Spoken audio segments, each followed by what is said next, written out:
Good afternoon. Yep, good afternoon. It is 4:14 p.m. I'm going to call this meeting to order.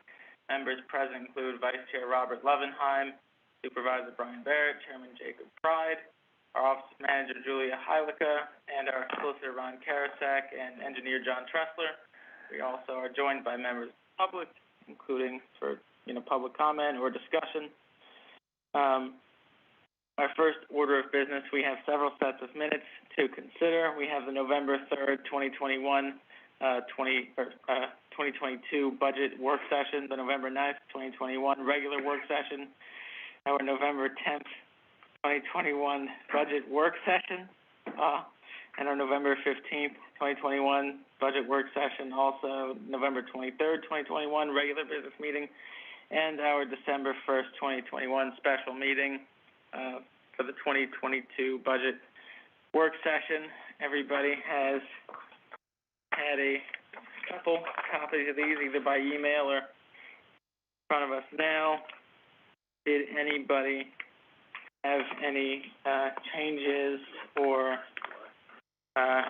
comments before we proceed to consideration of them? Jacob, I'm going to have to recuse myself November 10th and November 23rd. Because I wasn't present. Okay, well, do you move to approve them with the exception of those two? Yes, I do. All right. Second by Robert Levenheim. Questions? All in favor? Aye. Aye.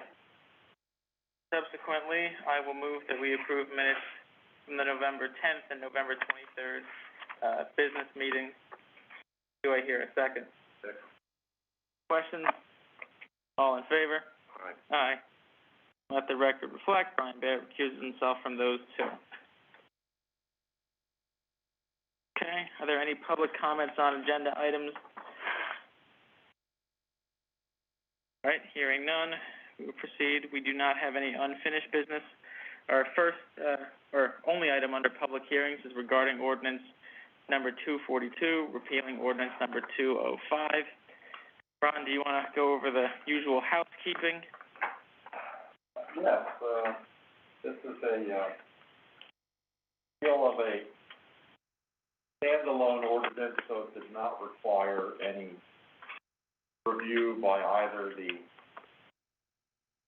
Township Planning Commission or the Monroe County Planning Commission, and the hearing is set to inform the public that Township Ordinance number 205 that was enacted was simply enacted in order to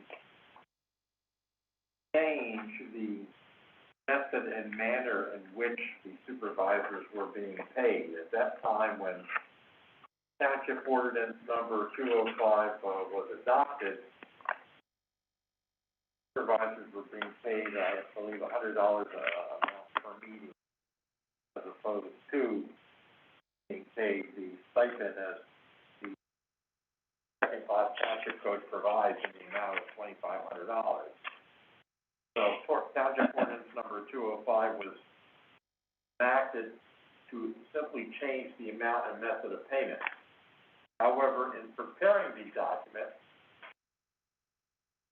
it appears that I gilded the lily a bit because I said that supervisors can perform their jobs in many different ways in addition to attendance at meetings, and really there is no statutory basis for any of those things that I said, where I said that respond to emails, make or receive phone calls, address citizens' requests, performing required reading, deliberate and take official action, at times even working from home. So none of that really is part of the second-class Township Code. So the ordinance that is being enacted in question is simply to, in effect, partially repeal Township Ordinance number 205, where supervisors will continue to be paid in accordance with the second-class Township Code as per the stipend that is received. However, the language with respect to the other duties is being deleted or removed. And this ordinance was duly advertised, so it is ready for for discussion and or adoption upon closing of the public hearing. Okay, like Ron said, he provided the explanation that was posted to the paper and advertised in the paper, as well as, provided proof of publication as required. Does anybody have any questions before we close the public hearing? Move that we close the public hearing. Do I hear a second? I'll second that. Motion by Mr. Levenheim, second by Mr. Barrett. Other questions? All in favor? Aye. Aye. Alright, so let's close at 4:20. Is there a motion on, ordinance 242? I'll make the motion that we repeal ordinance 205. Okay, do I hear? ordinances, yes, 205. That we adopt 242. 240. Repeal 205 and adopt 242. Is that the motion? Yes. I think you just have to adopt ordinance number 242. Because it does it. It says that. Okay. Correct. I'll make a motion that we adopt ordinance. I'll second that motion. Okay, motion by Mr. Levenheim, second by Mr. Barrett. Further questions, comments?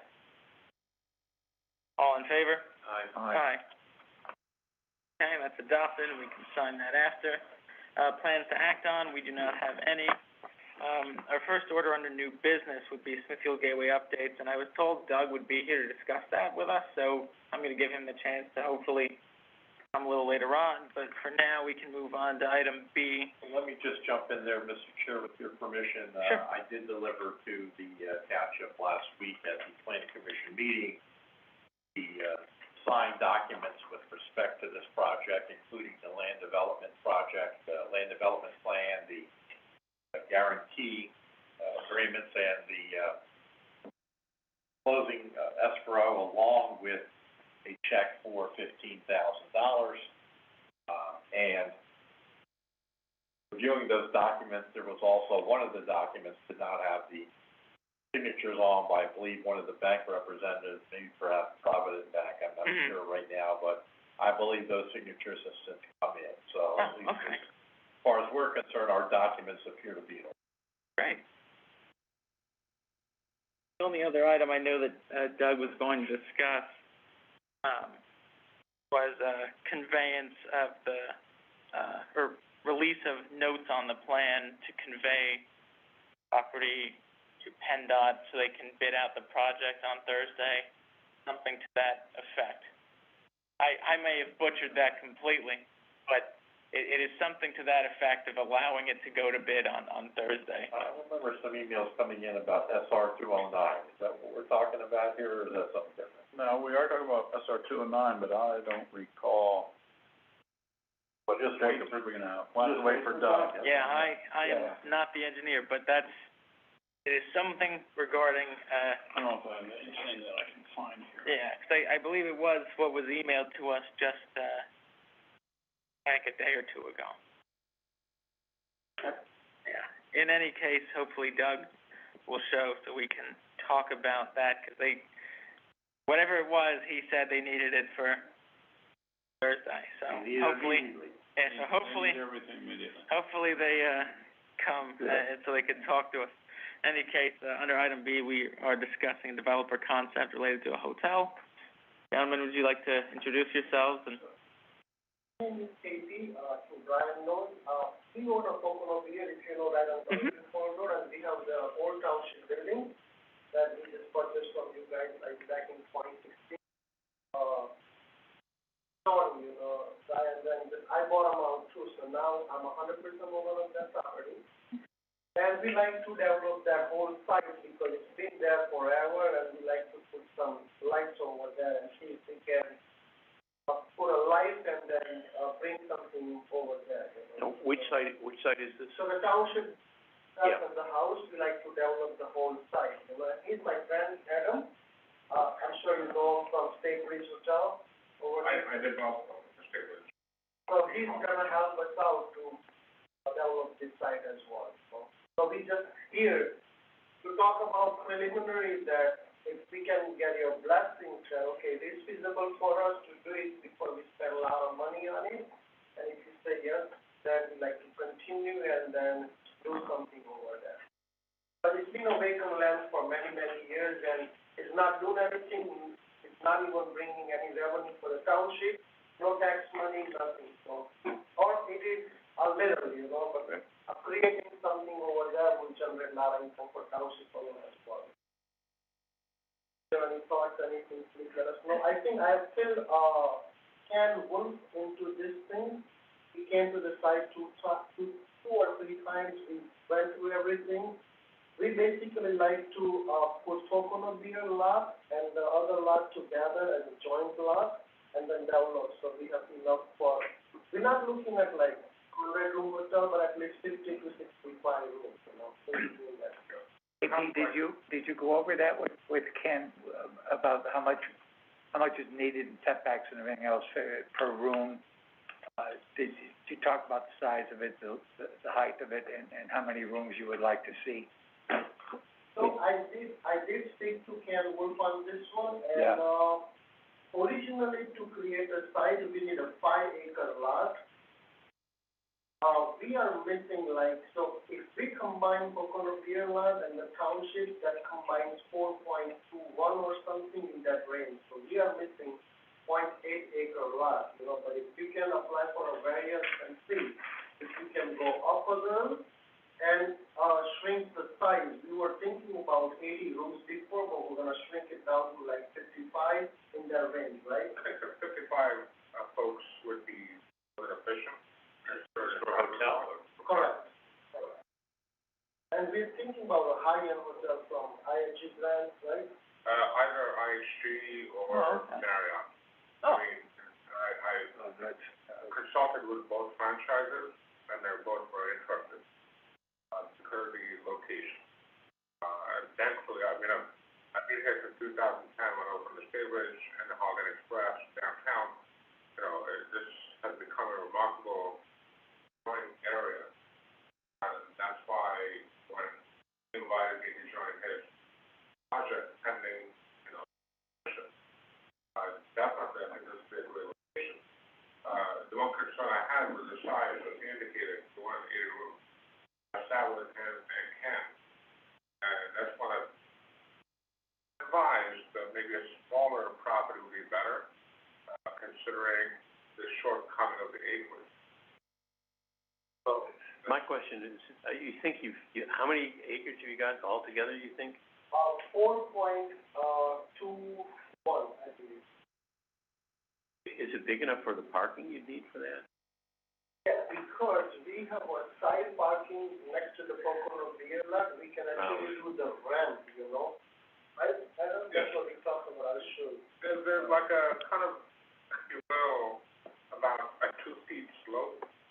But obviously with development, that can be expanded, where, you know, the rest of the parking can be extended that way. I mean, granted, per requirements of the state, township, and franchise, we're required to have X amount of parking spots per room, 88 spots per room. Upon looking at it, I had a chance to walk around with Ken myself. It is doable, provided that, you know, kind of, conjoin that small section. So it's the lot with the yellow house, our old building. Correct. But not the beer distributing. No, so. That is not included in the acreage.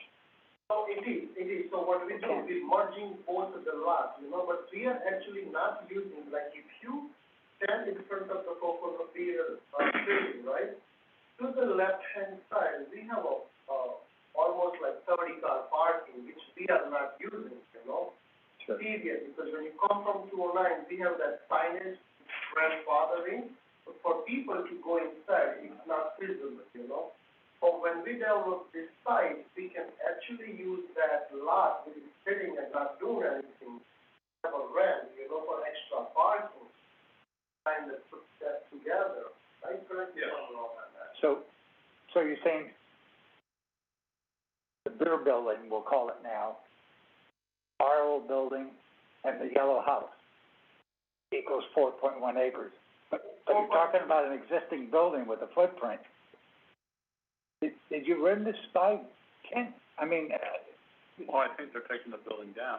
You're gonna raise the buildings, right? Yeah, so we're gonna, no, not the Pocono Pier, we're Not not the gonna pier. touch that building. Oh, We're okay. gonna demolish everything, that, yellow building that you have with the township and the house. Demolish the whole thing, you know? Just basically, if we develop it, I mean, the worst case that I was discussing with him, he already has that one signage in front of Coconut Pier. It's ample where that can be moved, just have that extra spacing.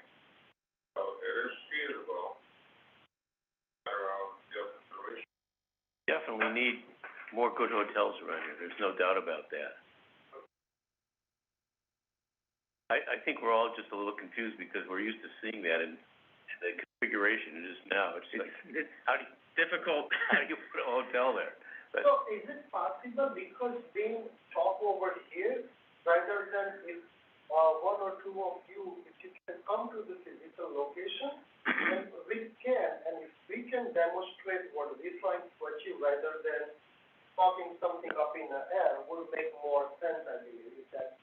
yeah. Service convenient for you folks, I mean, even have to come and show you the deal we have. I have, two franchises that are very much interested. At first, when we approached them with an 8-room, they refused it, but when we downsized it, because respectfully, like you folks, we were thinking, okay, based on the area, we don't want you. But when we approached them back, 55 rooms, they were interested. And it's doable. It's just a matter of your evaluation consideration. Of course, PennDOT would be the next step. Well, PennDOT's a big factor because, they're sort of restricted in where you can put an entrance. Right. Yeah, I mean, but KP, you have an existing HOP now for your facility that's in business now. But that would not be able to be shared with this. You'd need a new one. Is that what you're saying? I just don't know. I wouldn't presume to guess, but I would. You know, actually what happened, this is, I'll just give you an example. I own like 6 different properties right in Matamoros, if you know where Matamoros. Sure. So I'm leasing one of my buildings to Enterprise, right on Pennsylvania Avenue. And in the same premises, that building has 2 different lots, you know those numbers that I have? Yeah. The township made me join those 2 lots for Enterprise to do any construction because it was a shortage of even if it's owned by me, I still have to have surveyor come. And we joined those 2 lots, and then now it's all approved, you know, so it's the same kind of thought that we have over here too. We can join those 2 lots, because by going only the township building, I don't think it would be feasible. We combine the 2 lots, then it will make more sense for PennDOT, for township, for everyone, you know? Well, the only thing I can say as far as PennDOT is, it took us 2 years to get an HOP for a park. So, totally unpredictable, I don't know. Actually, you know, I was in a contract with, you know, the lot that cross the street from Pocono Pier? Yeah. So I went back out of the deal, because they want me to spend $1 million, where you know that signage on the corner where it says Shawnee, all of that? Right. Over there, they want me to do 90-degree angle to go inside in that property. And it wasn't worth it for me to put that much money into that project before. This one this is my own real estate, so I'm not spending extra money on something like that. I can see the vision because the amount of cars comes on this road and the demand, you know, that they have it, so that's why I'm willing to spend the money on it, you know. I'd be interested in seeing what concept would. We're gonna have to see a concept. I mean, Yeah. they do have the hurdle with the zoning variance, but they're gonna need a plan to present to them to get past that. What's the hurdle with the zoning variance? It's in the ED zone, right? Less than the required 5 acres. It's what? It's less than the minimum requirement of 5 acres. What?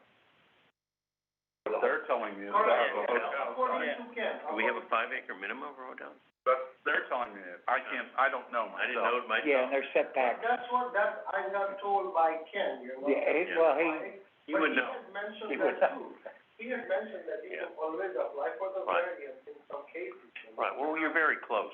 We had a 2010 one, I took a Digital Hotel. Excuse me. Had a similar challenge with a minor fraction of the square footage required. Thankfully at the time, I believe the young lady's name was Jackie. She was here for half of it. Yeah. Anyway, so, you know, we were able to work with the township and get it approved. Working also conjointly with the Days Inn ownership to expand it a little bit. And then you had a partner across the street you had to work with, ESU, East Stroudsburg University. No adverse impact stuff. So, yeah, we worked with you. I was a part of that. A part was, but, and our engineering firm and our attorney. And what you took was a place that was, pretty much, We don't, well with this. we don't control the zoning hearing board, but it seems like a very reasonable, request just to, so close, what are you, 4.8 acres or something? 4.1. No, 4.2. Oh, 4.2. 4.2. I'd be curious to see what the concept looks like, and especially in terms of height, that's an important part for that site probably. I don't know, it's hard to imagine, and if you looked at any alternative uses, I myself am not, you know, anti-hotel. I mean, of course, people like visiting here, but it might be difficult, but I mean, I'd be curious to see what a plan might look like. Sort of concept, I mean, again, it really isn't up to the board supervisors. Nice view of the falls. So that is my question today, that if, let's say that You just, explaining verbally only would not make more sense rather than if 2 or 3 people can come actually to the location and we can show you around what we exactly saw before even we go further on this. That will satisfy you folks, then we can take it to the next level, if that makes sense, you know? and KP, osmosis, I guess, what you're asking for is gonna take some work, there's no doubt about it. And you're combining the lots, retaining an existing business with, that's a big building. And now your 4.1 acres is gonna be well below that. Now, and I understand that the parking, but, and I don't know your configuration, that you can park here and then walk around to the hotel or something, and it's, what is it, a pitch of so much that you'll have to take I care just of. gotta wonder too, what's There's the so much. maximum, impervious surface coverage on the lot? That's probably the biggest hurdle, not even necessarily acreage. Right, Well, I mean, parking. that's why they're gonna have to prepare a plan. I mean, you can look at it and you can get a good feeling, Sure. Yeah. but you still need the plan to see what challenges they have with respect to the ordinances, where they may need some relief. They may obviously need the zoning relief for the size, but Ken is right, and I have no reason to believe that he's not. Then there may be some subdivision waivers, which you would be empowered to grant if you felt that they were appropriate, but you can't make those determinations until you have a concept plan in front of you to at least know what you're looking at and what they're contemplating. Right. Well, I suppose then the first step might be some sort of review through your firm, and then considering, you know, whatever that says, you have to move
give us your valuable time one day and then come to the site or something, then I can show around what I'm talking about?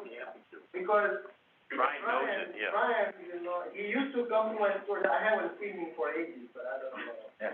He must quit smoking, I guess. Well, I quit golf, and when I quit golf, I quit smoking. So. Yeah. No, I'd be happy to come down Yeah, and take a Jacob, look. I've never been on that property, so I think. Yeah, so please welcome, you know. Sure. Yeah, I don't mind taking a visit just to, never really parked there before, so I suppose it can't hurt to stand. Be careful. As long as you make right-hand turns, you're fine. Yeah. That's right. Guess I'll have to, you Yeah, know, we get- Totally. go all the way to Middle Smithfield so I can go home safely. All right. So, Okay. when is your availability, you think, that you can, I mean, whenever it's convenient for you? When it's convenient? Yeah. Convenient, it would probably be safer if you Did after? Yeah. did two separate meetings. Yeah. Sunshine Or law. any concern over the sunshine. Absolutely. Oh, really? If we have a three-person board, if we put two of them together, there's concern. Oh, I'm sorry. So we look at No, we just come individually. So, Yeah. we're 24-hour Yeah. people, so whatever's good for you. Sure. All right. Well, we can schedule individually. I don't mind shooting you an email and figuring out a time. Would I leave my email address or something with you? Sure, yeah, if you have a card or, yeah. Well, if you, everyone will know, and it will be public, if that's okay, but if not, I can. Yeah, so you could. Okay. I have it. Yeah, Yeah, I mean. KP, I have your email, I know. Yeah, just for, All right. for it on the page. Yeah.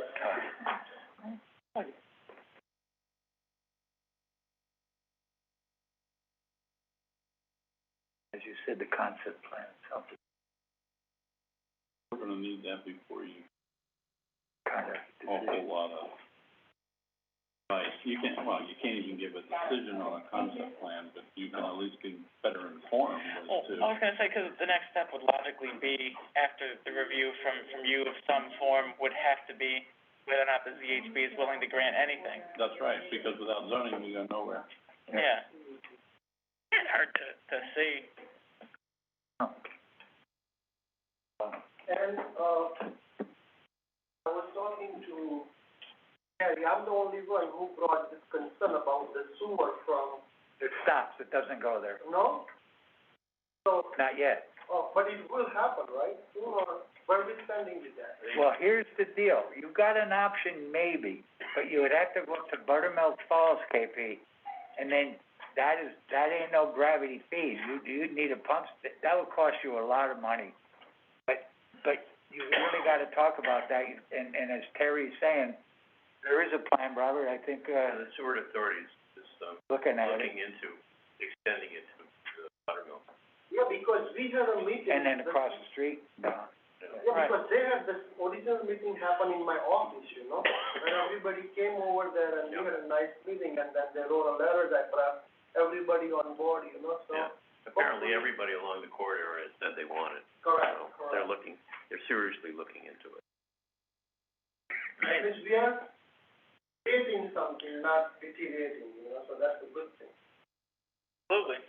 Yeah, I mean, and again, to take a look at that, KP, that would cost a fortune. Our sewer authority, gonna look for alternate funding, so it's not a burden on our residents, period, you know. Yeah, that's what Terry has mentioned too, you know, Yeah, like, I could- maybe, like, I for, know like gallons or something, you have to pay X amount of money or something. I already told her whatever it costs, so I will just pay it, you know. It's not a Well, it's just continuing the line and going through what they have to go through. You might wanna look into that yourself and see. But again, it's just an expense that you, I mean, for me, it's called cost of doing business, you know, so. yes, right. Well, it ain't gonna cost you a dime, it's gonna cost the sewer authority Oh, okay. $1 million. Okay. One thing they're waiting for, besides just doing their own survey, is to see if any of this, money that, supposedly are owed by the government for, guess what, COVID relief, whatever you wanna Right, call the it. broadband, sewer, We'll the go to the sewer infrastructure bill authority. itself. It's only been a year, and the Treasury Department has not told us what we can. Nice way to give away money. You tell everybody it's coming, but then it doesn't get there. I mean, we do have the first tranche, we just don't have the final rule. I mean, there's interim things we can definitely do, but, you know, I'll give the federal government eight months, you know, So that's couple months to spend, you know, tell us how to spend, you know, in total, quite a lot of money nationwide. So that's where it is then. What's that? So you know my email address and phone number, if you shoot me an email or Sure. call me, text me, whatever, I have an office at Pocono Beach, so Okay. anybody can come, I can do the present. I just need a notice who's coming, what time. Sure, and then, at that point. Either of us will be available. First question.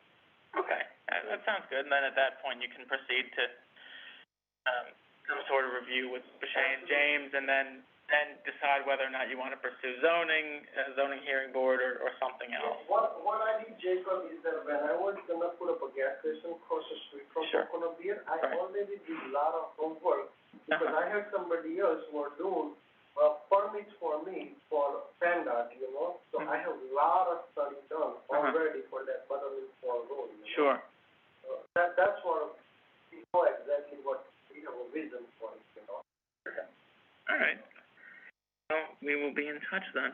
Thanks for, coming to the meeting. Absolutely, thank you so much. See you on the property. Take care, Maybe you'll see me soon. Yeah, come swing by one day, whenever you have time. Take care. Thank you, folks. Take care. Okay. Moving on, our next item is, the Monroe County Open Space Mini Grant application that's coming due soon. It opens in January. Yeah. We still have time yet. The reason this is on the agenda is because the board asked to table the last one, so you could further. At the last meeting, we were discussing considering cutting down trees at Mountain Eagle Park to better, allow access to the overlook. I did talk to Fallon about that, and they had mentioned that they were in favor of more permanent improvements instead of that. That's where we are with that right now. I thought that there had been some comments that you should cut it down because they'll grow back. Yeah, they're more interested in permanent improvements, like they said that they would potentially look more favorably on the board, if we were to install a platform on the site, instead of cutting down trees that will eventually grow up and around. Want to give us $100,000 for a platform, we'll be happy to take. What else is possible? Proposals, rather. Well, that's to the board right now, what you wanna do. We thought, the trees was a good idea, and has been a good idea for how long, Robert? I think it can grow back in 50 years, Brian. Yeah, that's true. It's not permanent. Yeah. Well, I wouldn't wanna make an application that's futile. That's the attitude going in. Can we have a little bit of time? Just give it a little bit more thought. I'm sorry, I'm just speaking for myself. No, I don't disagree, you know, it's, you know, ruminating over, I know in the past we had talked about some sort of instrumental, interactive experience for kids, and, you know, any of our parks that weren't immediately adjacent to. Yeah, so there's a couple of things that we had talked about this, so I'm fine if we, just consider this discussion, you know, still ongoing. I really believe that, this idea with the trees was a good idea, and I thought it was. Something to think about, which is, we talked about possibly extending the vision loss trail a little further into a play pod. What I'd love to see there is maybe instruments. Some parks, but I think there's, where it can be done, whether it's stones or whether it's wind chimes or some of those xylophones, you know, where you can and across, and there are all kinds I of always stuff. thought that would make an interesting addition, but probably, I don't know about waterfront, just because, I mean, some people do live right around it, but I don't know, there's mitigating things, but I think it's something worth looking at regardless, because percussive and, what's the other word? Play, something like that, it's like auditory play, like that type of thing is kind of a new thing, but it's exciting and we'll really get a lot out of it. I don't think there's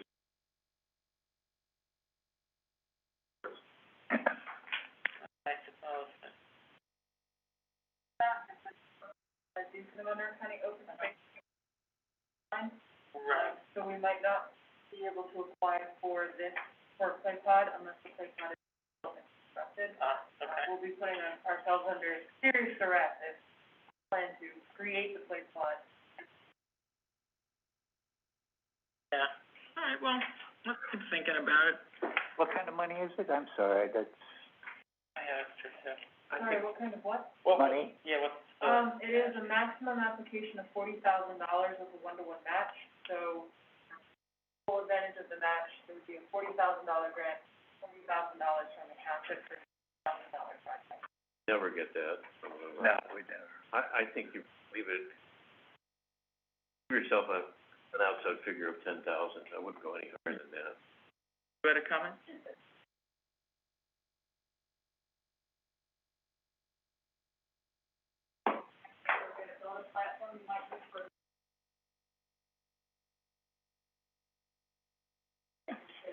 Yeah. Good point. We can definitely talk about it. Sure.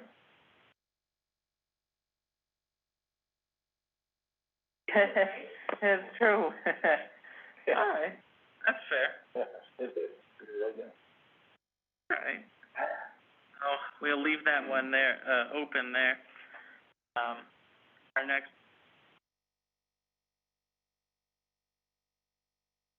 Let's wait a little bit. Yeah, if we talk about it every 2 weeks, I think we might tire a little bit. Yeah. The next is the 1% for Nature Grant. That one we're very close to, applying for anyway.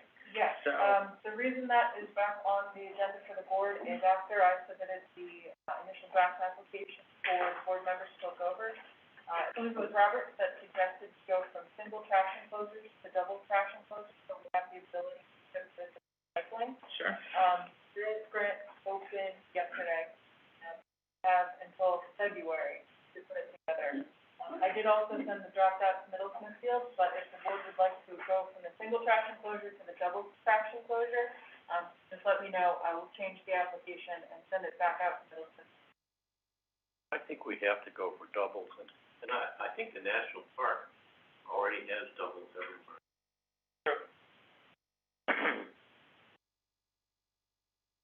The situation with that then is I like the reasoning, Robert, is cycle. Bring it back. The problem is when we bring it back, we don't have the ability to recycle per se here Or just dump it in somebody else's. on the way.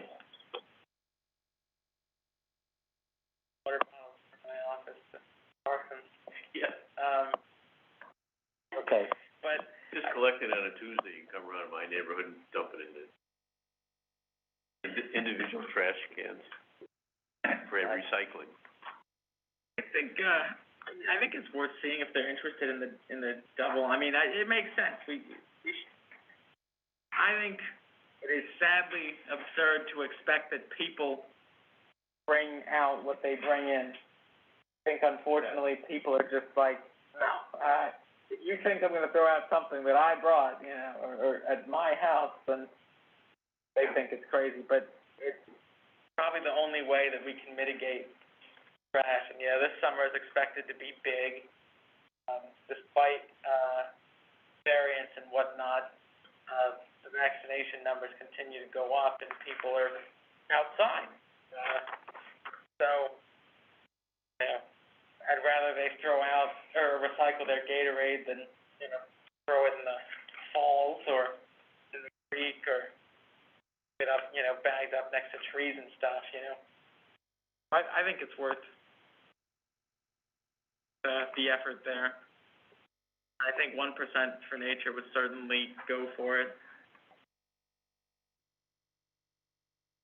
Keeps things cleaner, and that's a big part of, their mission. That's right. Not just outright development of parks, but maintaining what we do have, so.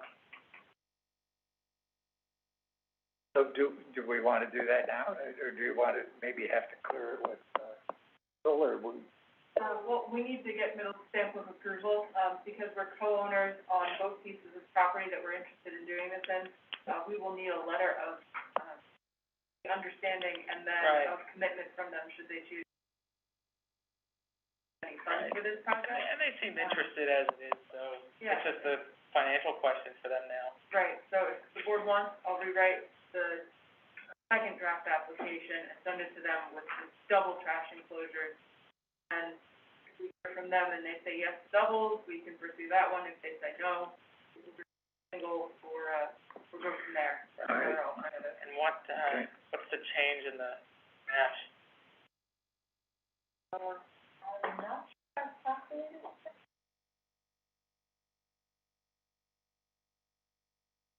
Right? Of course, it goes up, it's twice the size, but. Okay.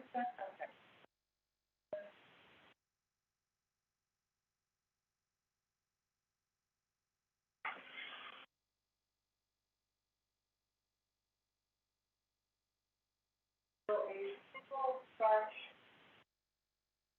grinder, we're considering using a fair-safe one. Right. For a single one, it is $1,229. For the double, it is $1,700. This comes down to with match requirements, double enclosure, $191.60 township.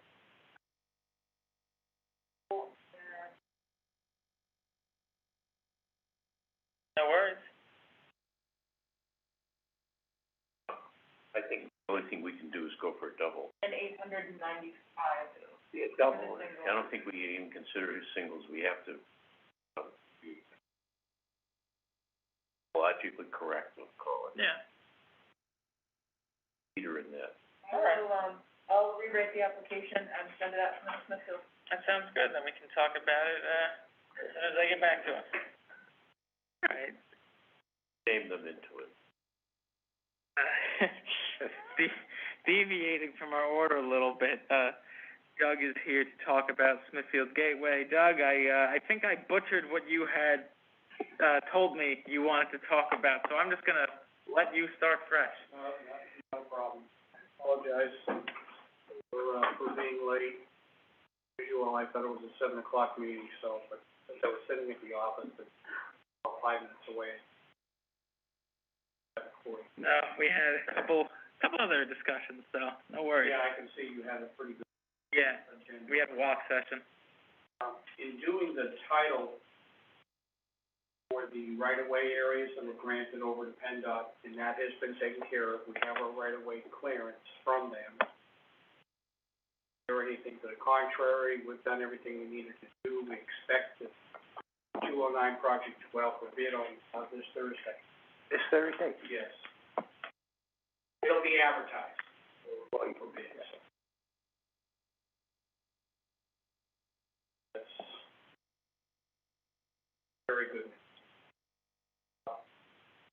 One of the sticking points at the very end, as far as the opinion letter on the title was concerned, had to do with encumbrances on the property. Is on the property that affects it, that PennDOT would have liked to have seen removed. Although they have accepted what Mark Wolf has done at this point in time, Mark is suggesting that we still come before the township, ask for a partial release of the subdivision plan notes, setbacks, zoning regulations, back those tiny strips of real estate that reported probably within the next week, as far as right away for them is concerned. So said, perhaps it would be helpful, kind of a follow-up, address their title issues, satisfied with that, God bless you.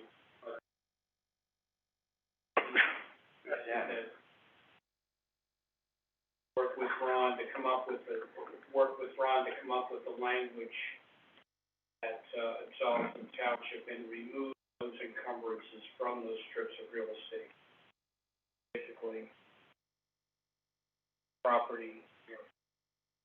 About the little strips around, car wash. Yeah, there's that one small strip in front of the car wash, there's, strips, old tax parcels, it's only one now, on the DEP Mosher side, which is the north side of 209.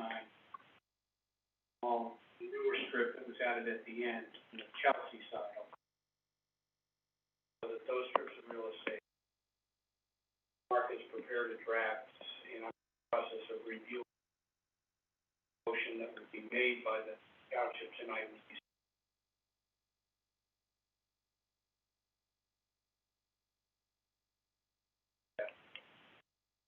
And it's really not needed, it's kind of like an insurance policy on top of the title insurance policy that's already in place. Sure. That, Mark is trying to AYA. Suggested a motion here with this. That township would motion for the partial release of subdivision plan notes related to the right-of-way parcels and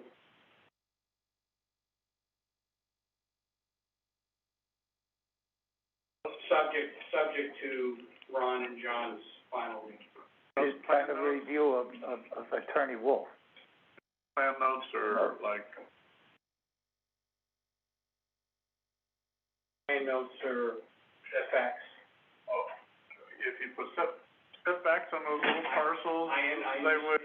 I understand that, but putting PennDOT yourself in a PennDOT frame of mind, and I know that can be difficult for everybody in this room, but they see a note on the plan that states, that there's a setback in their properties, that they don't know how to figure that out. Okay, well. Mark has addressed it to say, common sense says that, it's not gonna make any difference. But we figured, let's err on the side of caution, township to do this release for those notes, and,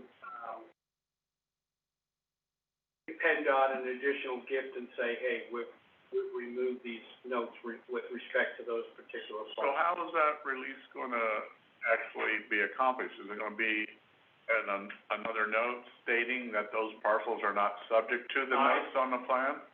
I don't see that as being something that that we have to reapprove, or re-record those plans. This would be a separate document, and I'll let Ron and Mark figure out how best to accomplish that, but the goal here is not to do anything new as far as the recorded plans are concerned. This might be an additional recorded document that would clarify that. That is correct. Okay. This is over my head. Does anyone want a Diet Coke or water, anything? Water, Diet Coke? The goal is not to undo or have to redo anything that's already been done. So you're gonna review Mark's in the process now of developing Mark this? has provided me with a draft, I'm reviewing it. Can my understanding of what at you're the doing. same time, can he provide John and Oh, Ron? yeah, after I've done my review, then I will immediately send it on to Ron and to John. Yeah, and then we make, if they're happy with it, then we can provide a final document, hopefully after the fact, so you guys can just sign it. Sure. If you're comfortable with making the motion subject to the approval of John. again, I just was thinking, Doug, that it saved time if simultaneously, all three of you had it, but what's gonna happen is you're gonna probably make some revisions. If they're looking at it first, then we're gonna just have to keep reinventing the wheel. Let them make it happy with that, and then they'll send it to us and we'll keep it happy with us. Brian, it's only a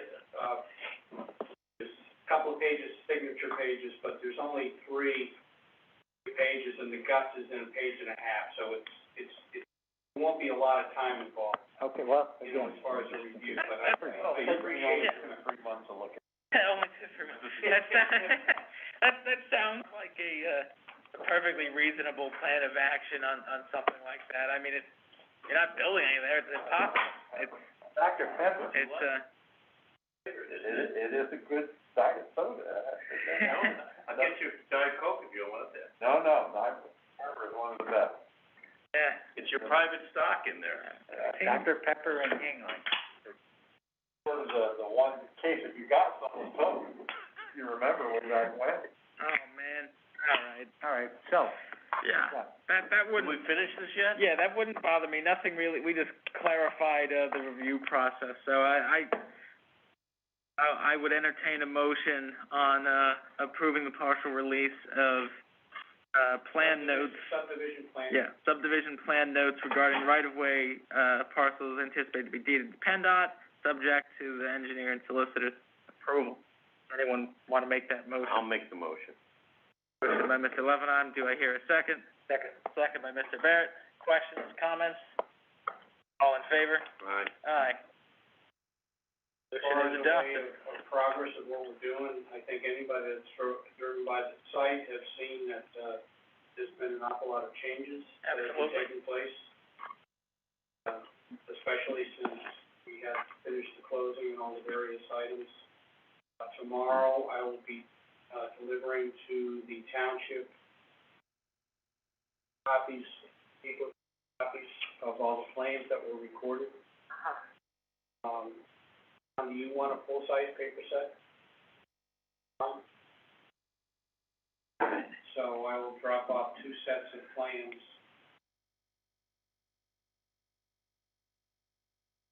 They have already received electronic copies, but I I think so, yeah. But I know you.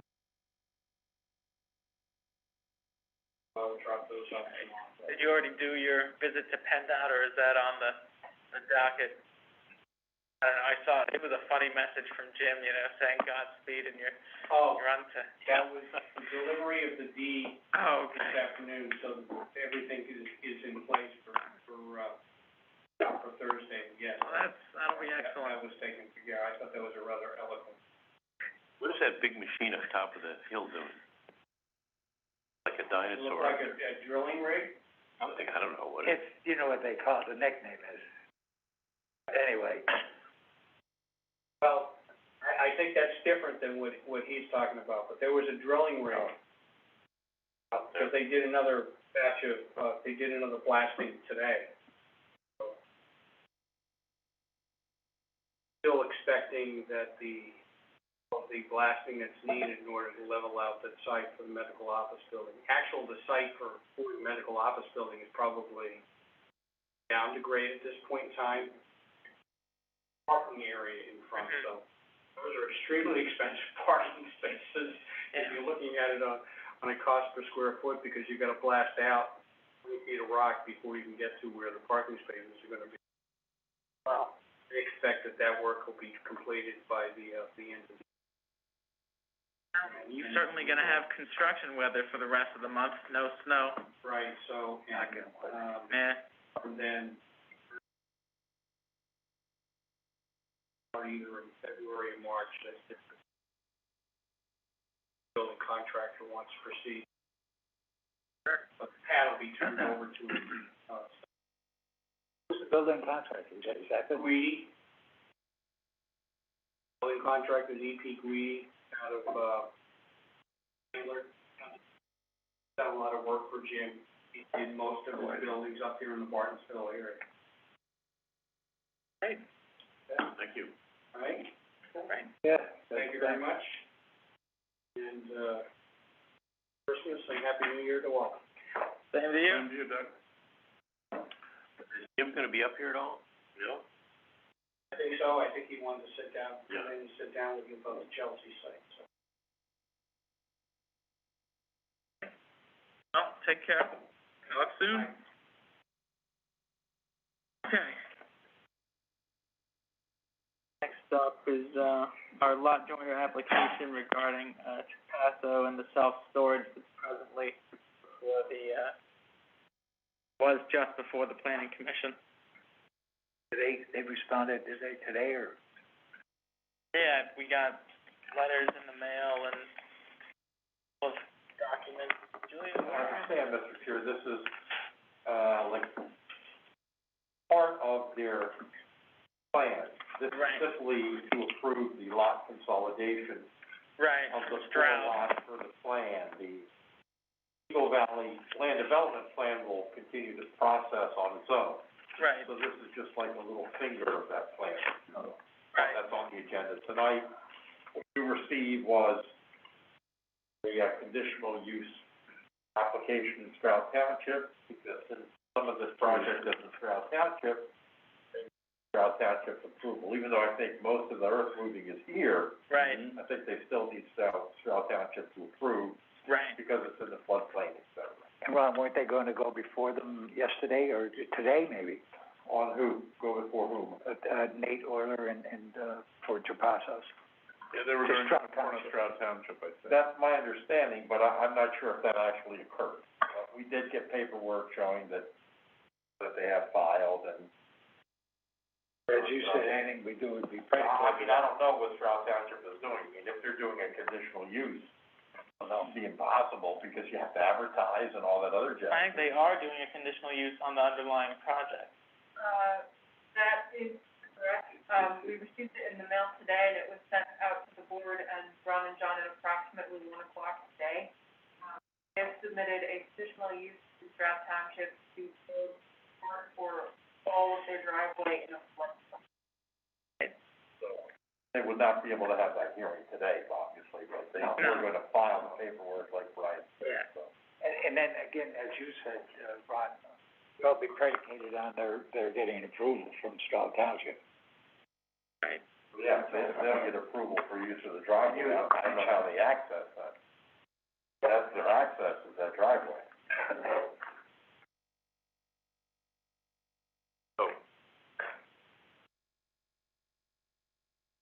Moving Today, right along. there's just a motion Right. to adopt the resolution to allow them to join the project. Okay, I'll make that. Resolution 488, all All right. in favor? I'm sorry, I missed that. Yeah, there was a motion by Mr. Barrett and second by Mr. Levenheim to approve the lot joinder resolution number 488. Any questions? All in favor? Aye. Aye. All right, Thanks, Ron. that is taken care of. Our next item is, escrow agreements, and I understand we have a couple of those with a couple of different projects. They're all routine, but we have to vote to execute them. Yes, back, I believe it was in October at this point, the last time, Mr. Karasak was here in person. Through email, he requested, that any escrow agreements, received go before the board, because we just revamped this entire process. We're not quite sure who should be signing them and whatnot, so we wanted to bring them to the board. I'll hand it over to Ron.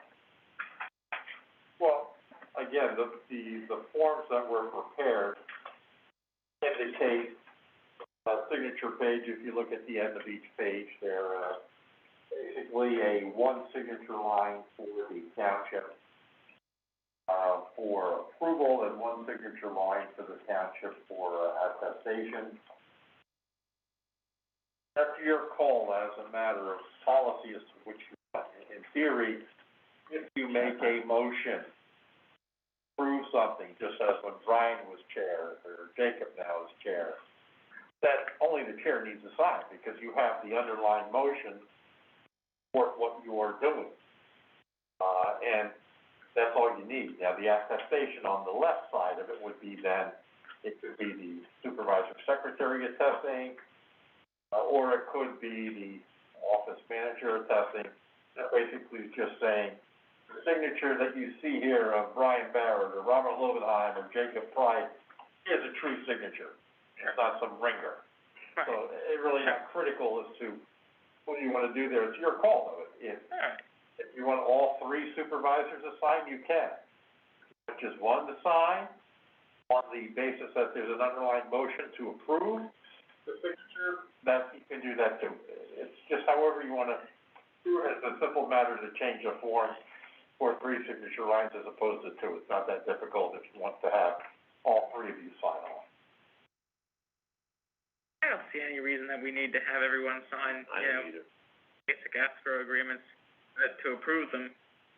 And we have I think is it 5 now? Or just 3? Yeah. I was holding on to 3. I'm seeing 3, Del Vecchio, Riccobono, and Avalanche Services, or John Bell. That's the 3 that were in my packet. If there were any others.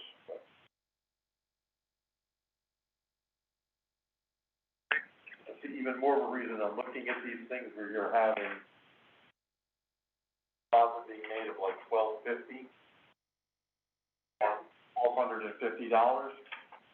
If there were more zeros behind the number, maybe I'd say, yeah, you better have all 3 of them signed, but for $1,250. Do I hear a motion on executing the Del Vecchio, Riccobono, and Avalanche / Bell I'll make escrow agreements? the motion. Motion by Mr. Lebanon, do I hear a second? Second. Second by Mr. Barrett. Questions? All in favor? Aye.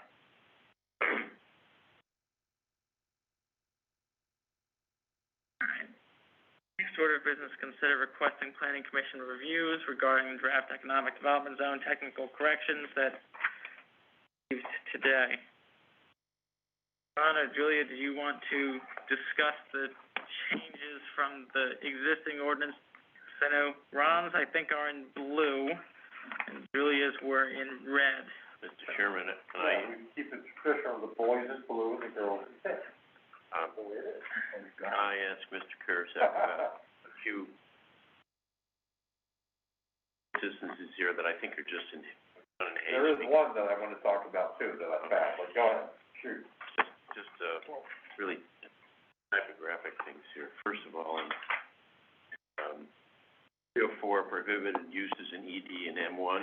Okay, tell me a page, when you give me the sections, I'm not that quite. Page 2, towards the bottom. Okay, got it. Okay, it says mixed-use buildings incentivized district. I think it means incentivized development. Never mentioned district, or else we just mentioned incentivized development. That's fine. Okay. Then on the next page, page 3 at the top, in blue, there's no building for the incentivized development option. What's to say, there's no minimum acreage for a mixed use building and get rid of the word development. Yeah, I think it's wrong. On the page 4, second, in blue from the top, as in developments where one or more buildings are not suitable for commercial by right uses as a result of lack of access to frontage, the first ground floor of a building may be residential, provided the first ground floor area to the first ground floor uses the building. Right, that was my note, that is not to be, You know, that is repetitious and well, frankly.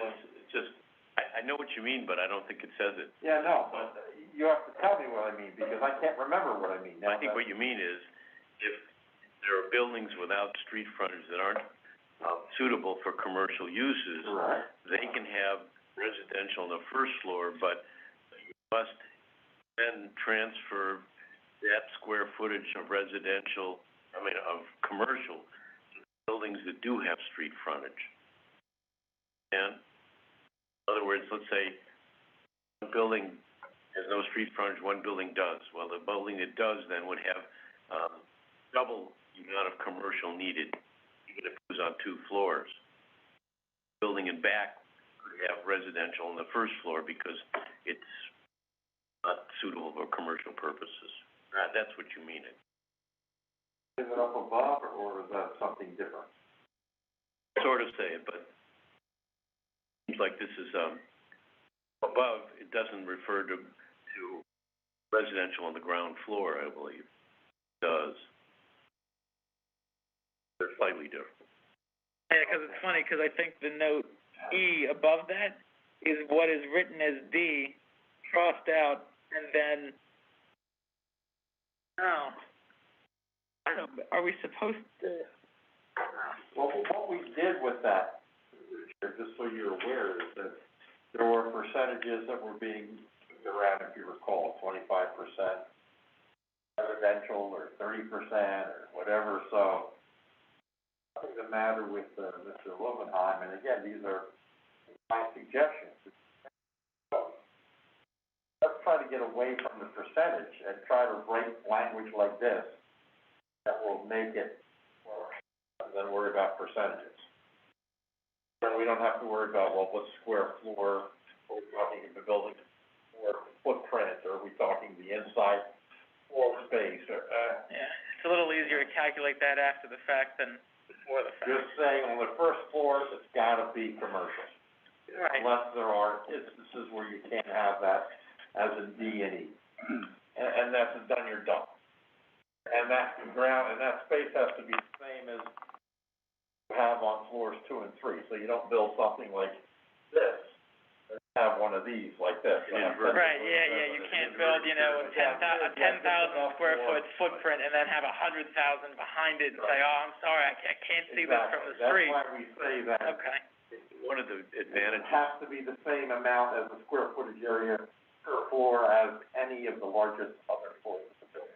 one of the advantages of getting away from percentages is, do the percentages on, total square footage, let's say, it comes out to be more than you could ever put in commercial in some ways, all right? What the amount you have to do, put on footprint comes out to less. It seems like it's clear. Yeah, it just tells you Anybody based can read on it. the floor instead of Yeah. saying, oh, you know, can do, I guess, you know, if someone wanted to, without that provision, they'd be able to take advantage and just kind of do whatever they wanted, whereas this says you can shift what building it's in, but you can't get away from it. Correct. That makes sense. Leah, do you want to talk about how, you talked about this to the planning commission in October, I think it was, right? It was a while ago. So after the board had their discussion, document without any comments that are wrong, was submitted to comments. Yeah, now, these comments that I just did haven't gone to anybody yet. That's It's right here. Right. So after the meeting, the one question, is I'm flipping through this, trying to find it. On page, section X, we did notice that we removed that from the city ordinance. It is a problem that we will eventually have to deal with, but that we're trying to conquer now. About the adult entertainment area would be better left for the larger update. Better left to what? The larger update. My feeling is, there, at least we put it somewhere, what difference does it make? The M1 zone is conditional use, we've not, neglected it, I don't know what they wanna do, would they rather put it in residential? Well, 'cause I certainly wouldn't put it any, I mean, The concern of the planning commission was just that if we mention this at all in the ordinance, we would raise a lot of concerns. That would slow the action of the town. I think we should just do it. I mean, it's in the M1 industrial district.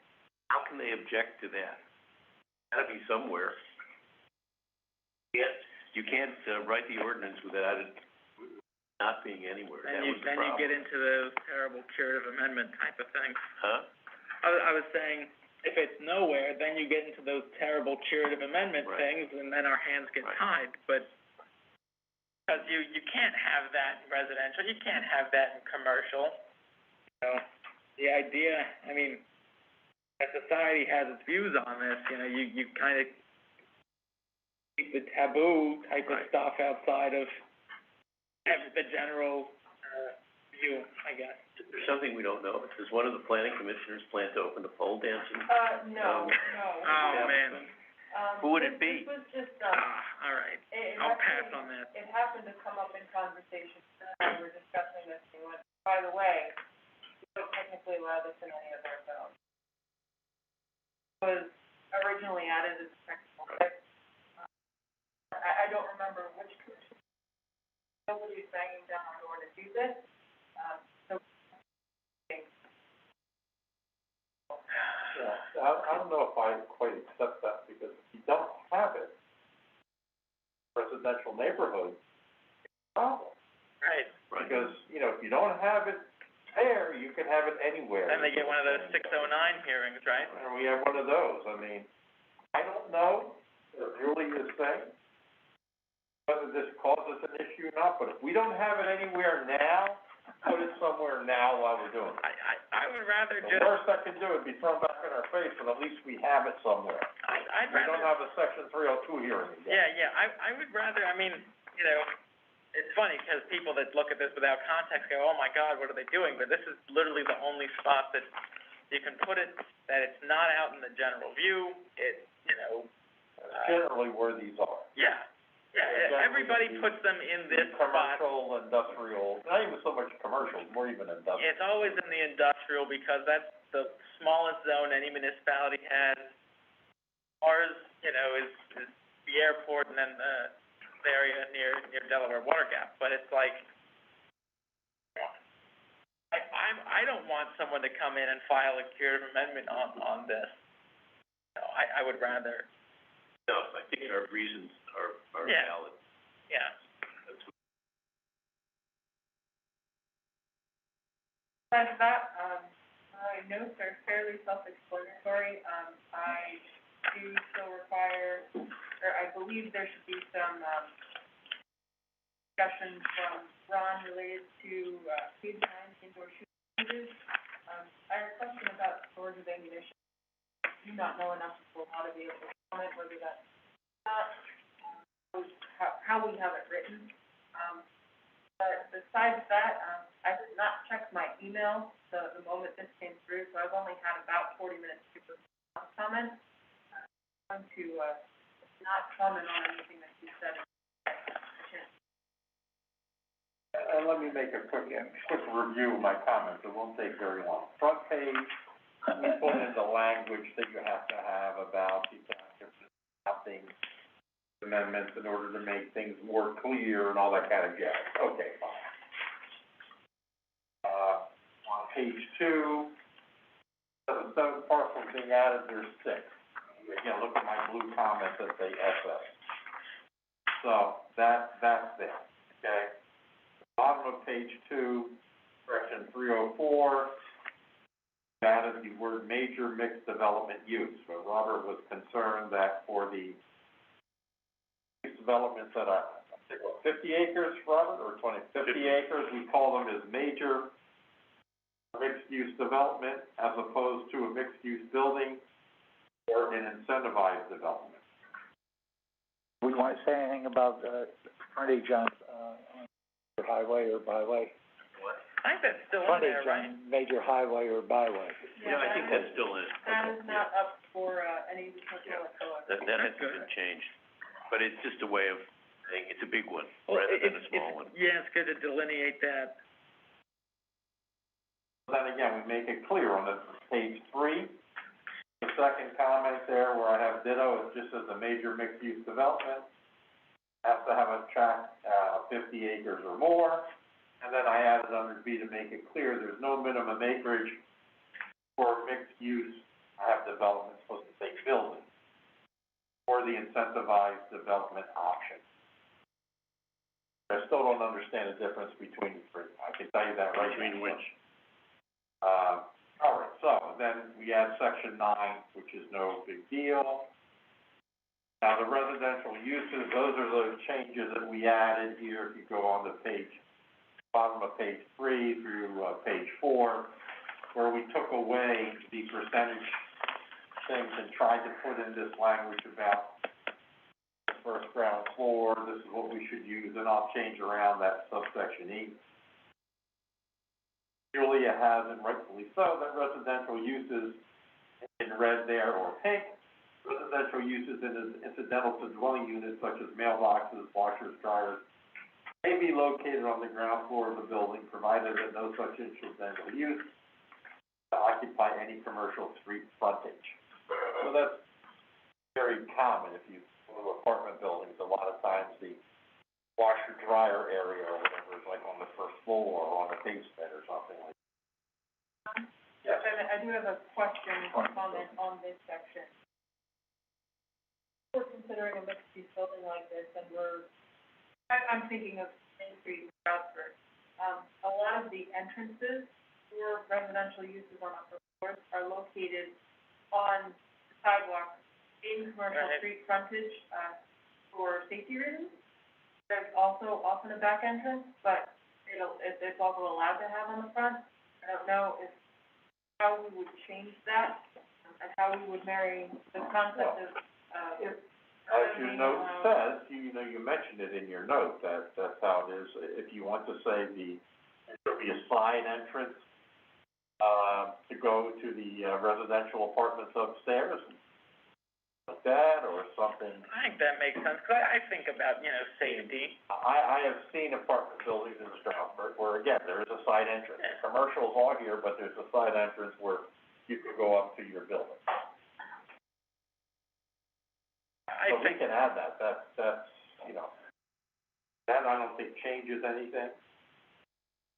And it may not be such a bad idea, whether you want it in the front or whether you want it in the back, your call. Yeah, I mean, I would think this, I don't think anyone's gonna be bothered by seeing a door that allows someone to walk up steps and go to their apartment, or an elevator, even. You would think, but if you wanna add that, we can add that. I would be for that, just on the basis of safety. I mean, places with frontage, there's better likelihood of people, witnesses, things like that. But if you just say, oh, we'll do it in the back and have a couple of lights, it's like. So would you want side door and front door, or front door only, back door only?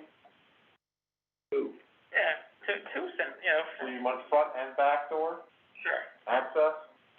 Sure. People can choose whether or not they'll, again. Probably good for fire code anyway. I think building code's gonna require it. Yeah. Yeah, that's right, anyway. You can add that. Robert's seen these, so I won't bore him with this stuff.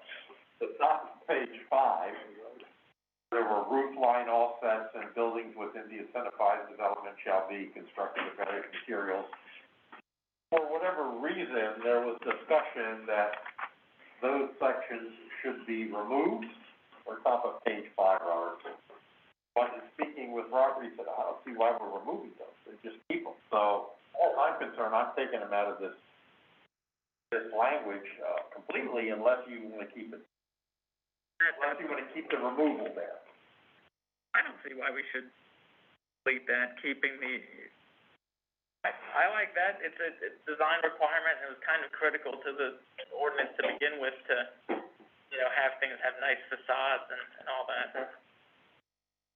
So then I will just consider that gone, or will consider that gone, and say, will, Julie.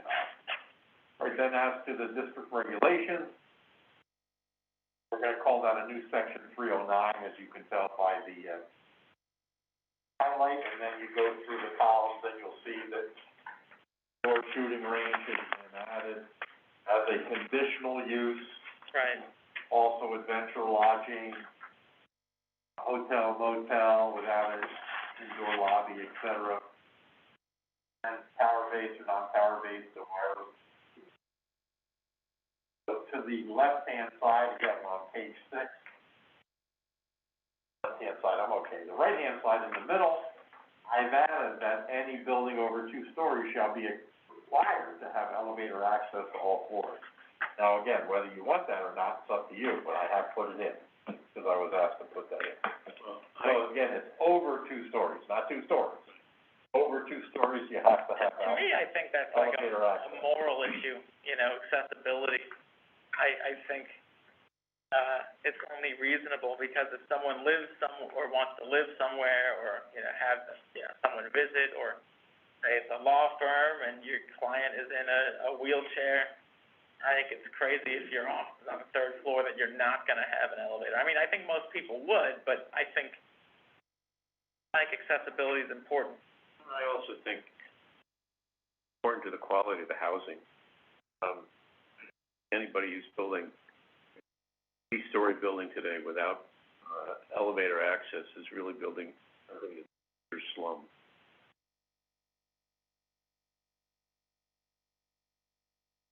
Page 7, again, you'll see pink and blue. I've added the major mixed-use development and the lower from the middle side. We have taken out, outdoor specialty market, because that's noted to be another definition. At the transient retail business, have the word retail, so it just says transient business, and then there's a further definition new. Flower shop was taken out because it's covered under other residential, another section. And then we have the commercial mall and the wireless communications. On page 8, capital B, there any project with an EV zone cannot contain more than 35% square footage, blah, blah, blah. Well, that now gets deleted based upon the language we just talked about. Again, the end-use with respect to the adult entertainment business, as to section 10, the middle of page 8, I am deleting all of that language about requiring a fee if a project requires off-site infrastructure improvements. As I had said, to charge that, you meaning the township has to have a capital improvement ordinance in place in order to be able to charge for off-site infrastructure improvements. You don't have that, so don't even keep it in there. All you're gonna do is create dissension. Robert did want to keep in that last section about the infrastructure improvements, including donations, to be provided in exchange as a bonus for density. I'm not even sure if that flies, but keeping it in because Robert would like to see that in there. So let's say it's just an incentive. Get to what density is, we don't even know, but it gives us a little wiggle room to say something we want.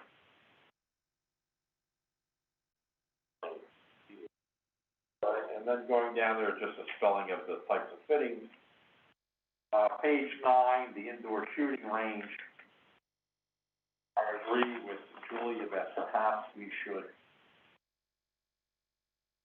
comment about it, but we can be here for hours. As you know, this gun stuff has just been a pain in the neck for anyone. And would someone say, or would someone challenge that indoor shooting range is affecting their first, the rights of the Second Amendment to be able to do this and to be able to do that? I don't know. I don't think so, because it's an indoor shooting range. I'm not saying you can't shoot outdoors. That's not what this is saying. It says if you're going to have an indoor shooting range, these are the requirements. I kind of think they would be okay. Section D about whether it's a federal requirement. I don't know whether it's a federal requirement or not, but I think it's a good idea to only have storage and ammunition for 24 hours, based upon recent events where, people are shooting guns and they don't even know they're loaded. So. Yeah. I'm okay with that. Transient business, we just put in a new definition here. The reason we did that is that the township has, code of ordinances. Chapter 13, section 204 to 205, the whole section on these transient businesses. We've got to be consistent here in some fashion. So this is the definition that we put in here to indicate that a permit has to be issued for this business and has to be on display or available for inspection by anyone who asks for it within, with the following. And you guys will establish permit requirements for that. And that gives us to be able to kick the can down the road a little bit. At least you have that, of that definition in there, that requirement in there, not a definition, because you'll see that later. Right, and the final thing are just definitions. We're getting rid of artisanal, bed and breakfast. Julie had said it's gonna have that taken care of in the FAD ordinance. The concentrated commercial mall, we have a new definition for that. Julie had said strengthen that definition, that's the top of page 10. I remember that's because it didn't, well, it didn't, I'm not sure no, isn't this what she means by strengthen. isn't this the strengthened one? Cause the old one Yes, it didn't. says it there, Yeah, strengthen. cause this one didn't have, or the previous one did not have the facade breaks and the brick or masonry, right? This is the strengthened one. I would need to check at my notes. But I feel like it is, but Okay. I don't know how it could be much stronger. Right, so we go back to that, but in any event, then farmer's market, we would change it around. In addition to, you know, the vegetable, produce, flowers, we put in, meat, eggs, dairy, breads, grains, you know, that kind of stuff, to make it a little bit more all-inclusive. You gotta be careful with meat, eggs, and dairy, because, Department of Health will be on your tail real quick, you know, so you're gonna have somebody to, make sure that they abide by the rules of Pennsylvania. Like, doesn't the county have somebody to help out? No, they don't. Isn't that terrible? You mean Department of Health? Yeah, we don't have a county No. health department. Who does it, for instance, at the, the Stroudsburg Mall on Saturday, because they sell all. Oh, I think it's, I don't know about Chad Mall. Well, I could put in there. you mean at the, farmer's market at the courthouse? yeah, Oh, okay, I was gonna say, you can't possibly mean people are going to the mall. that's what I meant. Oh. Yeah. They sell all that sort of eggs. Yeah. Dairy, Yep. bread. Mushrooms. Well, I can put in there where they have to secure any necessary permits. Exactly, I can as add simple as that. I can put that in that definition. Firearms, you know, a very inclusive section for, of firearms, or shooting range. Believe it's weak, it's like the definition is the definition. I'm not sure if we even need it, because we actually say what an indoor shooting range is, number 24. So we can put, in other words, discharging of firearms occurs, we can just put, see, section 24. But the difference there is that section 24 isn't really defining firearms.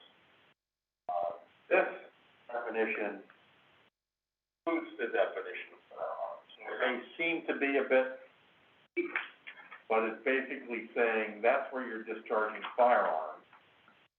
Where if you look at number 24, you don't even see the word firearms without in that whole description. Well, I think we should keep it as it. Yeah. Safe, it may seem weak, but it really does serve a function. As to in, I added that because our present, the regular zoning ordinance says you have to have 10 acres to have an inn or a hotel. Feeling here and speaking with Robert was that, 10 acres for an inn or a hotel. I don't even know where that 5 acre thing comes from that they were talking about, but. But in any event, I'm just saying that you don't need 10 acres for an inn or a hotel here. In the ED zone. So there's not gonna be So when any. people were here about 5 acres, 10, I don't know where the 5 acres, I don't know where it's coming from. The present ordinance is 10, unless that was changed. I can actually answer that. In section 511, supplementary regulations.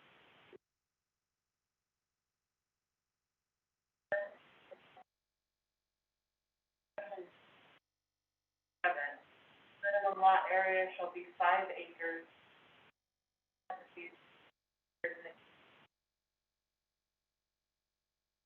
Lot shall not be less than 300. And where is that? Section 511, chapter 27. 511, 7. that's coming, so we may have to then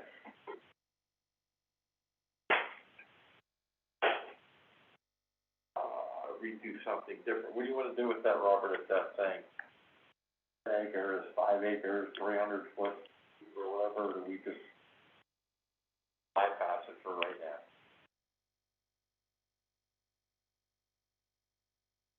300-foot depth supposed to be for. Those. It just says, and the lot shall be not less than 300.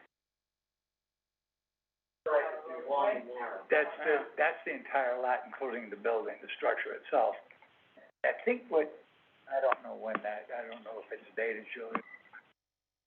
Somebody had an idea to build a hotel off on East Bond Street. Problem was, by the time they built the hotel, they would be on Route 80. And they wanted to go to court against us to say, no, it's restrictive, we gotta do it, and it was just impossible to do what they wanted to do. This was added for ordinance 1, adopted July 14th of 20. So I was part of that. I think that's probably what set the place, but anyway, that is the reason. That language, 5 acres, 10 acres, a 300 foot lot depth is ordinance number 221? That's where that's found? That's where it's found. If you go to the codified ordinance, chapter 27, section 511, 7.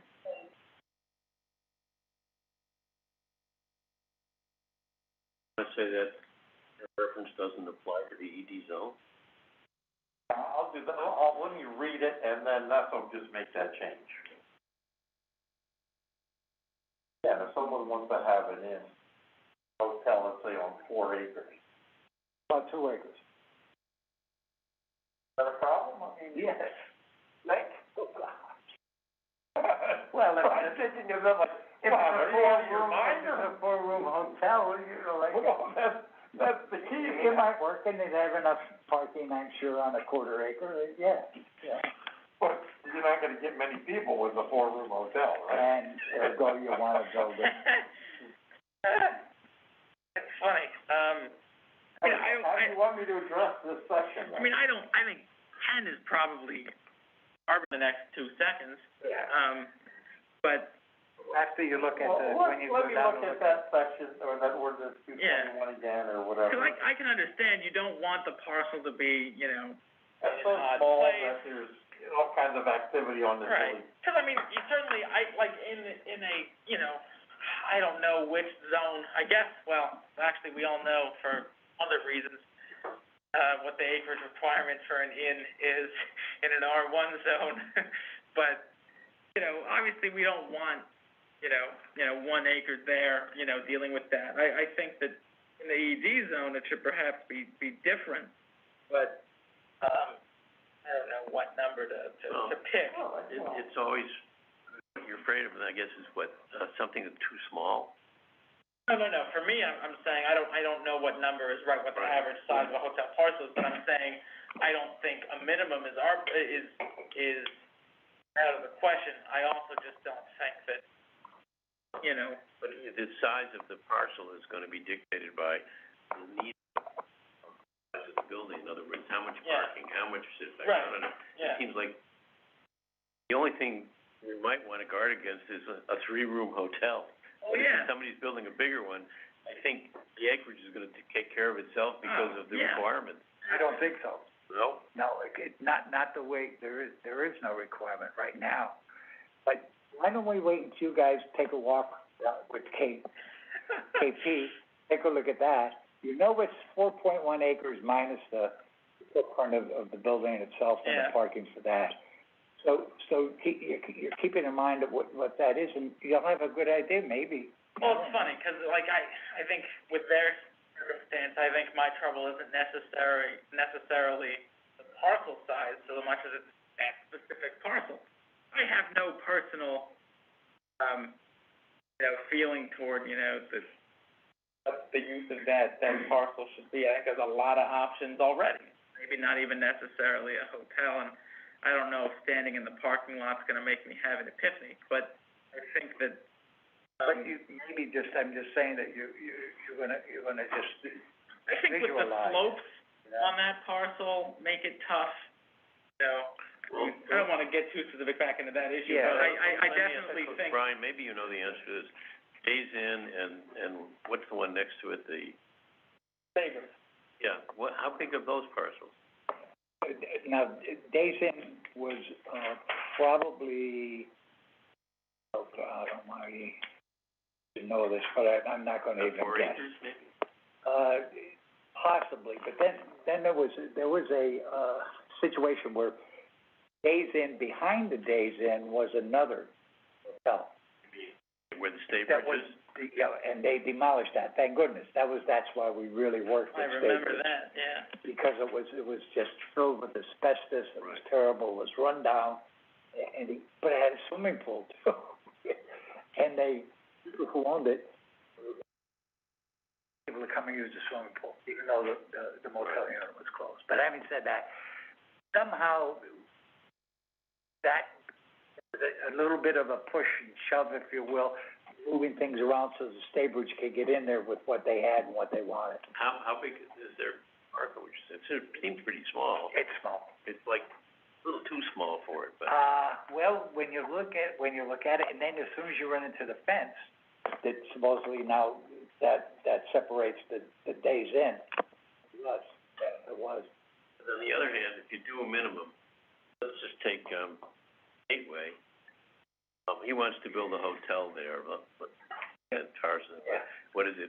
1A, B, C, D, whatever, divided at. I'm sure he wouldn't have 5 acres or 4 acres. I'm sure what he's considering is, well, I need the footprint of the hotel and the parking, but to be part of a larger area that, surrounds it.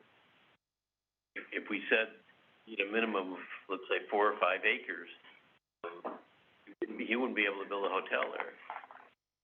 Well, and he was called on that, if you remember, because of the same project that was going to go down on Eastbound Street.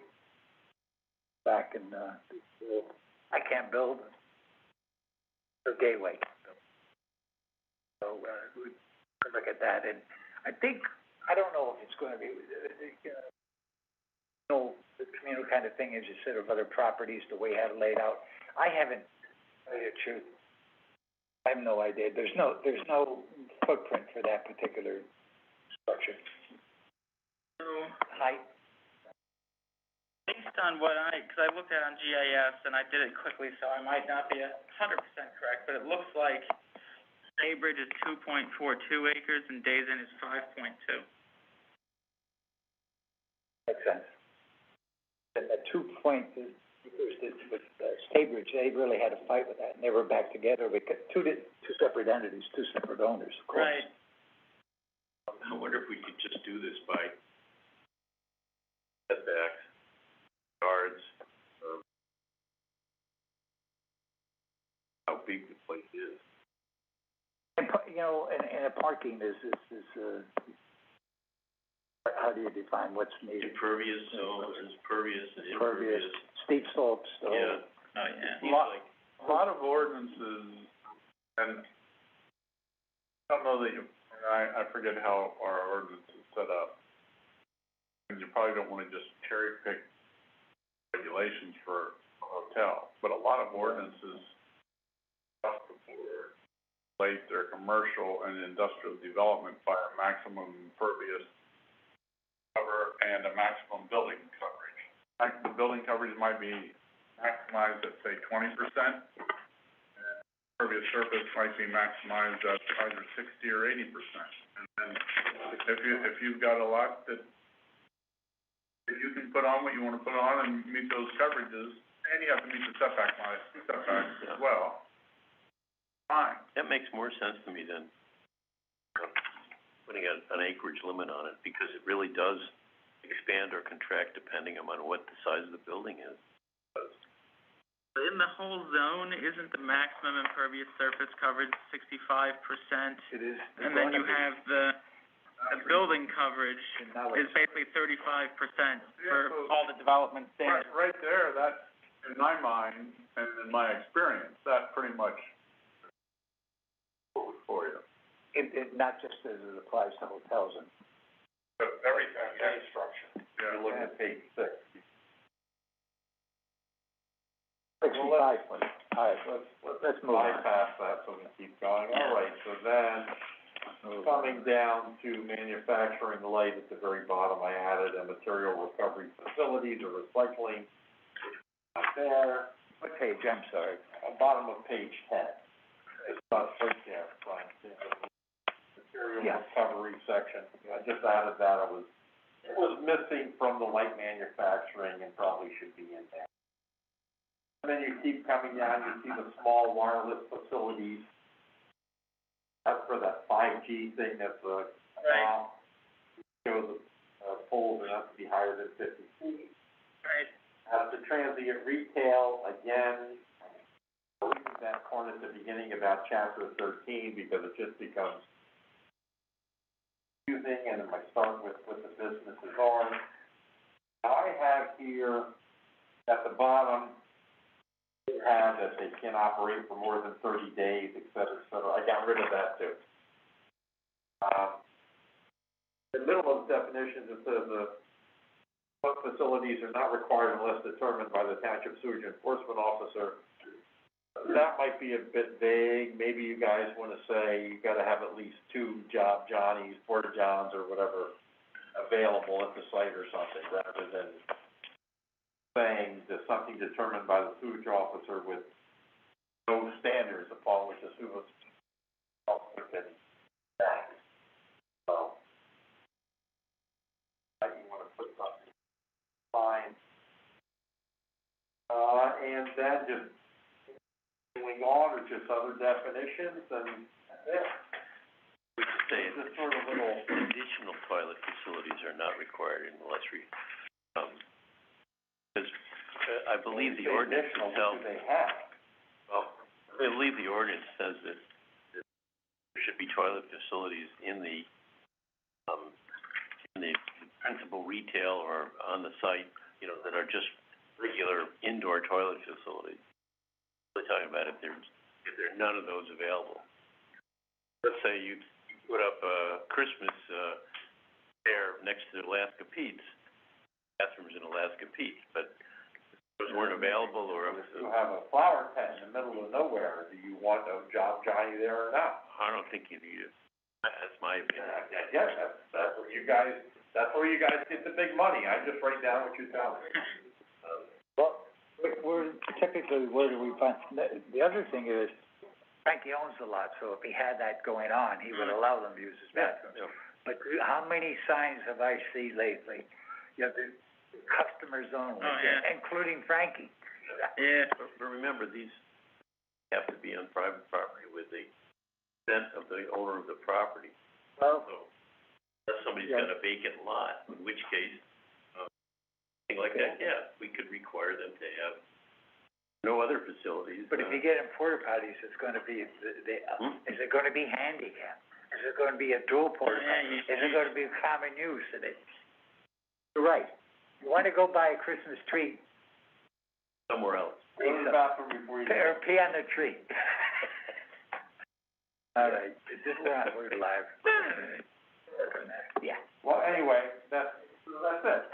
The changes, and then exhibit A, you see where I've deleted that one, parcel that's not Already in the zone. supposed to be deleted there, so. Again. So there's 6 parcels as opposed to the, that's been deleted because, Roberto has said that's already part of the map, I think already, so. Well, that one property's already in the ED zone. For some reason, the other 6 were left out. So the question now becomes, I can make the changes, do you wanna make a motion to pass this along to township planning and Monroe County planning for review? Don't you think you should make those changes, because I think it was, I mean, you've done a lot of work on it now. They're so small, I would say that we could pass it with Pass it on. the assumption that these changes are going to be made per our conversation. Julie has notes on all of it. Get it going, get it done. All right, can we get something, once we get involved, we're Yeah. gonna go to the planning commission, I can't read this hardly at all. I think we can improve, we can make it more readable. What I will do, now that you guys have the discussion, I'll accept the changes that you said good for, and if there's still And Ron will be outstanding- involved with you on Oh, that. absolutely. To do a, and do a clean copy. Yeah. The clean copy, I mean. That'd be good. I'd like a clean copy. Yeah, and I'm sure that both planning commissions would, I'm not sure mad at them. But it's important to have this copy so you can see change Sure. why, et cetera. Oh, yeah, no, I like that. Should I Right. make a motion that we, Approve passing. submission is the changes that have been discussed, that Mr. Karasek will make, and that will be checked off on the list that, has already,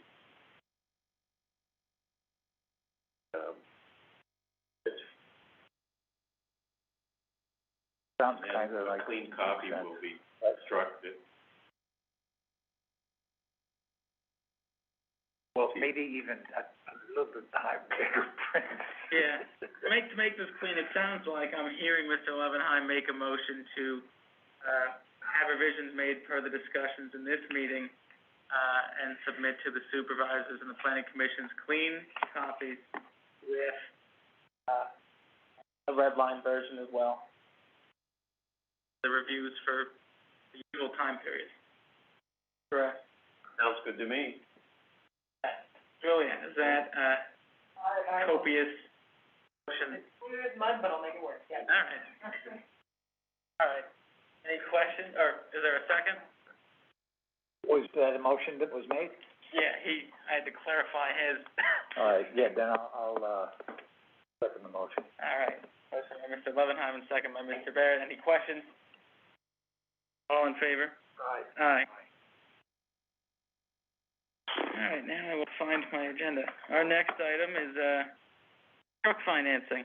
This is something we talked about, during our budgeting meetings. Ed and, Lynn had gone out to market quotes and they were able to get a solid deal, which I think in effect we purchased it for $1 and there's very limited. Yeah, the interest rate is 4.3%. The board would be making, got two different terms for this, either 5 years, meaning we pay once a year, or we can pay once. I'd like to make a motion, we pay it once a year as opposed to 60 and, what's that, 12 payments every Yeah. month, you know, it's just it's the same amount of money. All right, I'll second that. Any questions? All in favor? Aye. Aye. All right. Before we would consider any bills, is there anything else anybody wanted to, yep?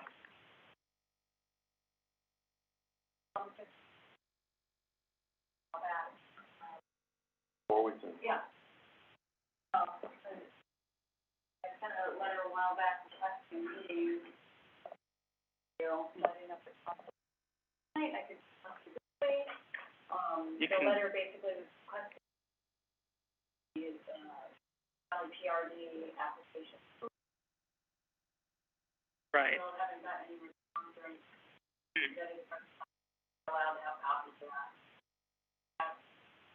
I wanted to stay on top. Sure. Well, we definitely can't do it in the private, setting due to the sunshine law. I can sit down with you, Jake, if that wouldn't violate it, so you have to Sure. meeting afterwards and be like. No worries. Yeah, I saw your email. Sorry, I was away when I got that. But, absolutely. Sure. I haven't seen anything yet. I've never seen it. Or, no.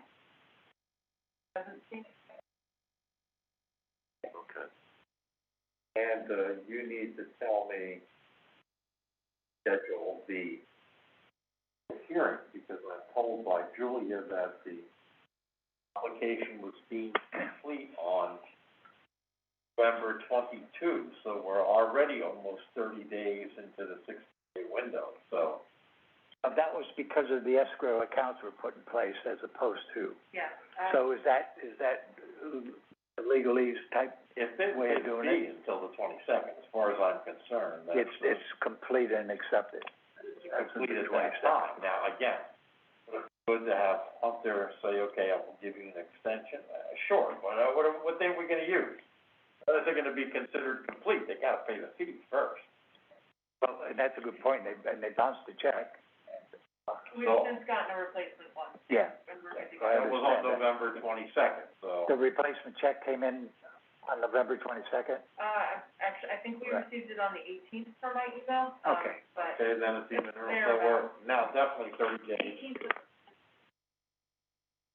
so then it probably would have been, Yeah, I will need to. because that was, remember they said, not to blow their cover, but that's when they said they forgot to give us a check that night. They did forget to give us the check, and then after we told them to contact them the day after they mailed it to us, which the 22nd would make. That means January 22nd. Board meeting in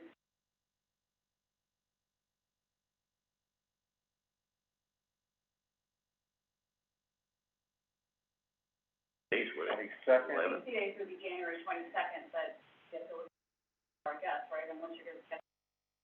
Special meeting, not, other than that, we'd be within the 60. 11 and 25.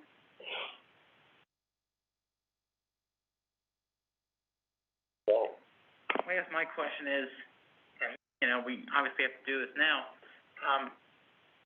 The public hearing is on things that are perhaps contrary to the original contrary to the original settlement, correct? These are the, proposals to Well, according to amend it. Hunter, they are not, that'll be up to them to come with lawyers and fight about it, that's not our job to be picking sides.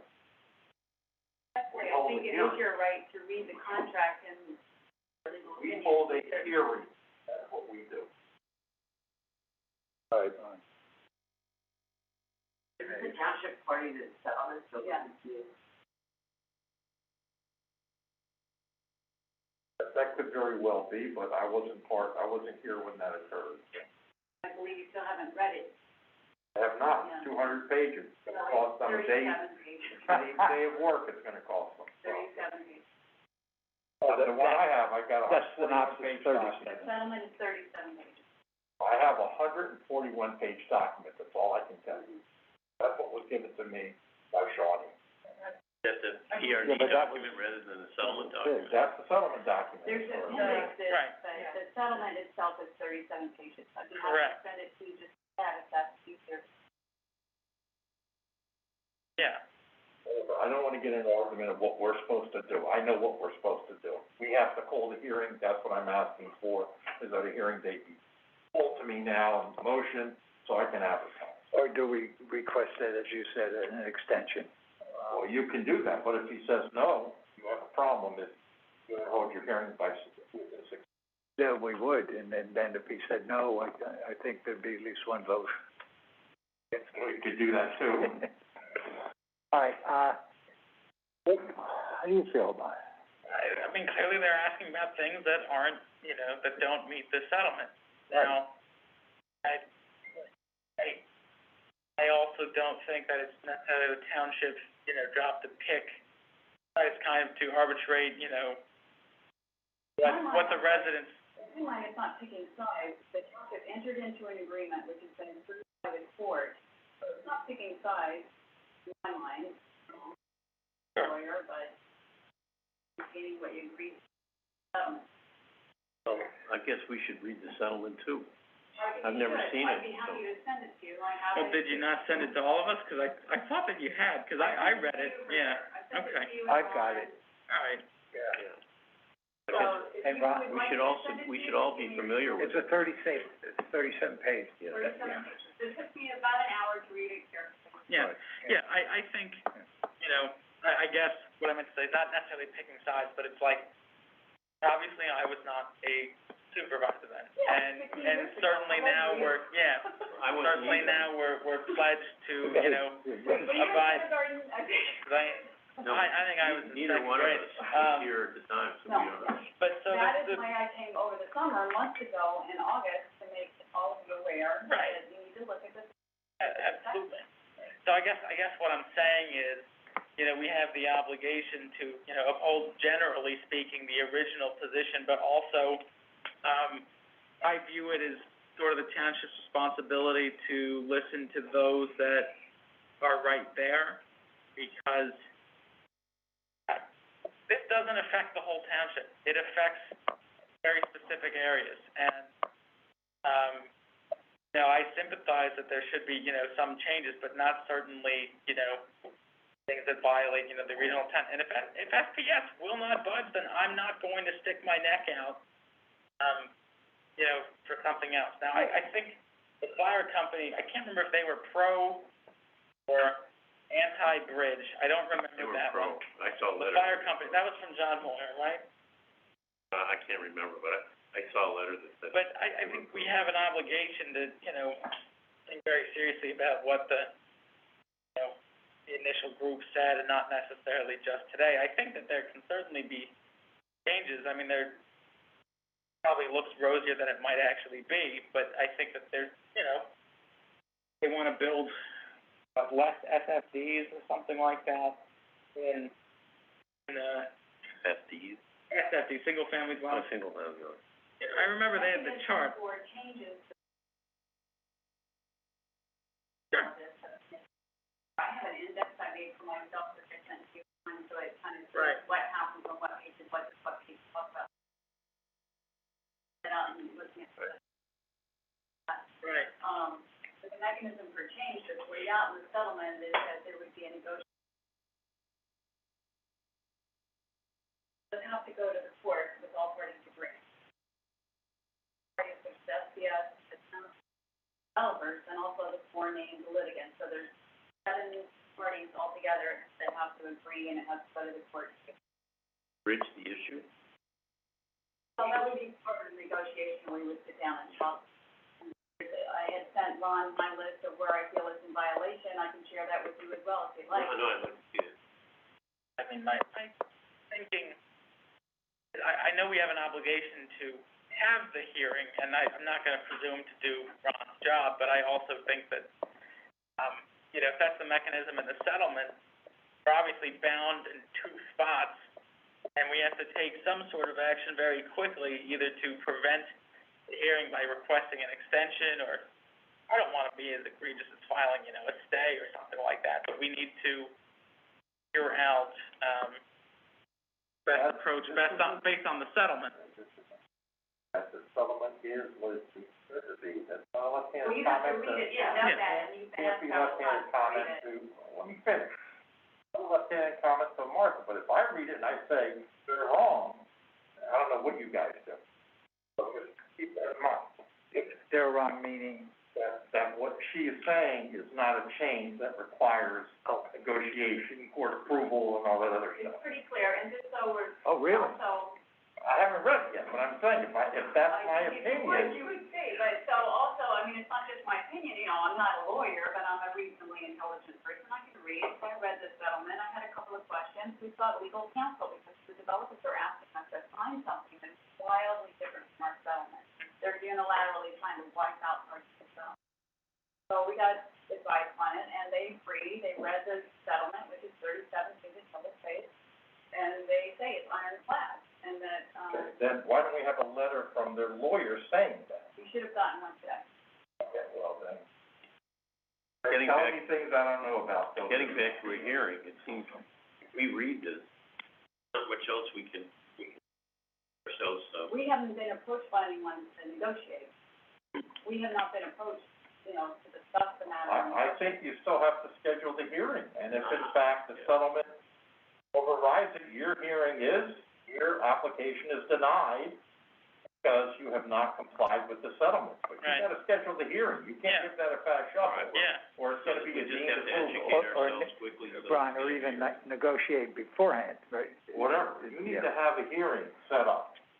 Martha, And if it doesn't meet the settlement, then it doesn't meet the settlement, and you deny it, and off to the races they go. that decision of make or not meet would be made by the Board of Supervisors during after the hearing's closed. What, I'm sorry? Yeah, I know. The That negotiation, decision would be made by the Board of Supervisors after the hearing is closed. We mean the denial, or the acceptance. yeah, you'd have the hearing, and then it's a conditional use hearing, so Right. it's no different than anything else. Yep. It's not a conditional use hearing, but it's sort of hold the hearing, and then you make a decision. If in fact there's a violation of the settlement, believe the settlement is applicable, then you're denying. If they don't like it, well, we go see Arthur Zulik again.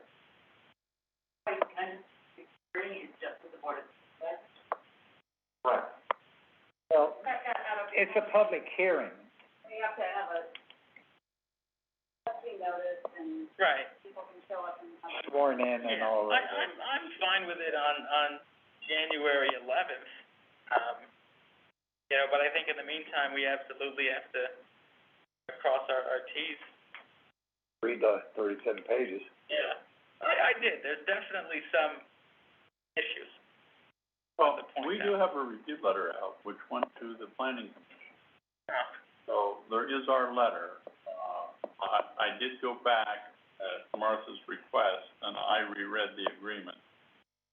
I'm gonna send out a second review letter based on some things that we found rereading the agreement. So if you're gonna have, for what it's worth, you're gonna have what we saw on the plan, what the ordinance requires, and then we took a closer look at the agreement, and we're commenting on that as well. So you will have that as a guide. Yeah. Arthur, did you request some information also and did not receive it? Yes.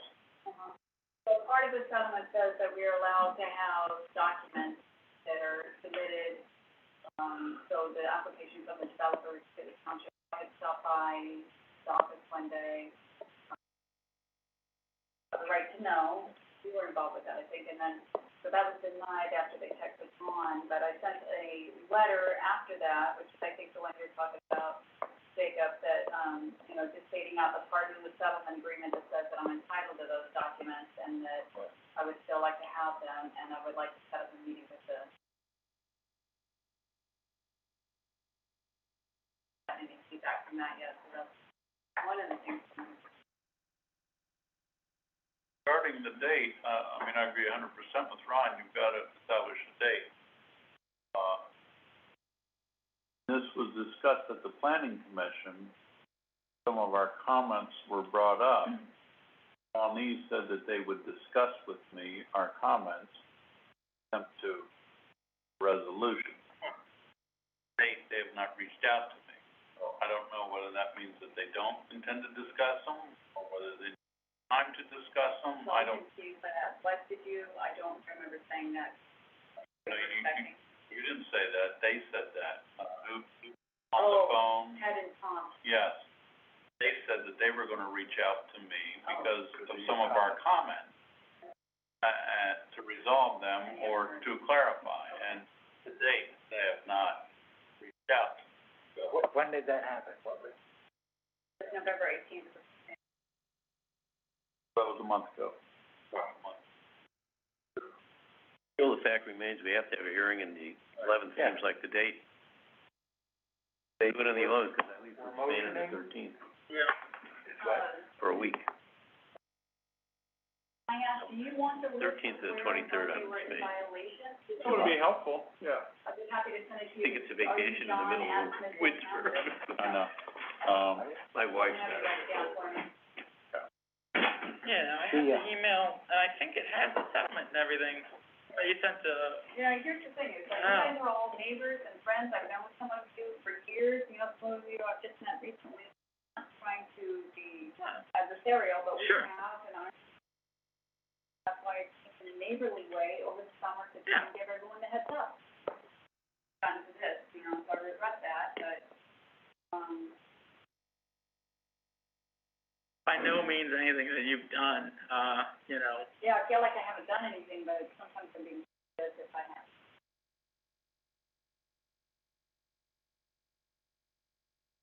Yeah. Right? Well, Left hand.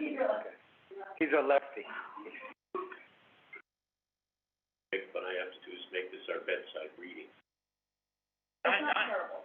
No, it's not, I already read it, I mean, it's like upside down, so you flip the PDF, but. Is that they're trying to say there's one part, it's somewhere, but there's one part that is a loophole that allows them to around.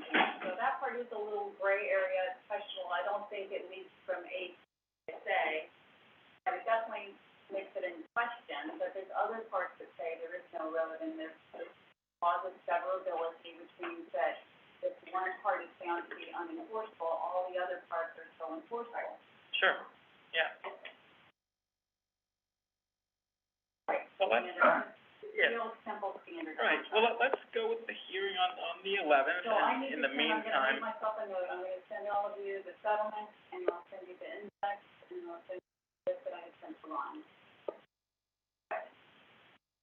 So, Yeah, honestly, Martha, I think it might be, he sent an email, and I thought it went to Robert Bryan also, but it was December 3rd to Ron, Vince, Diane, Lisa, and myself.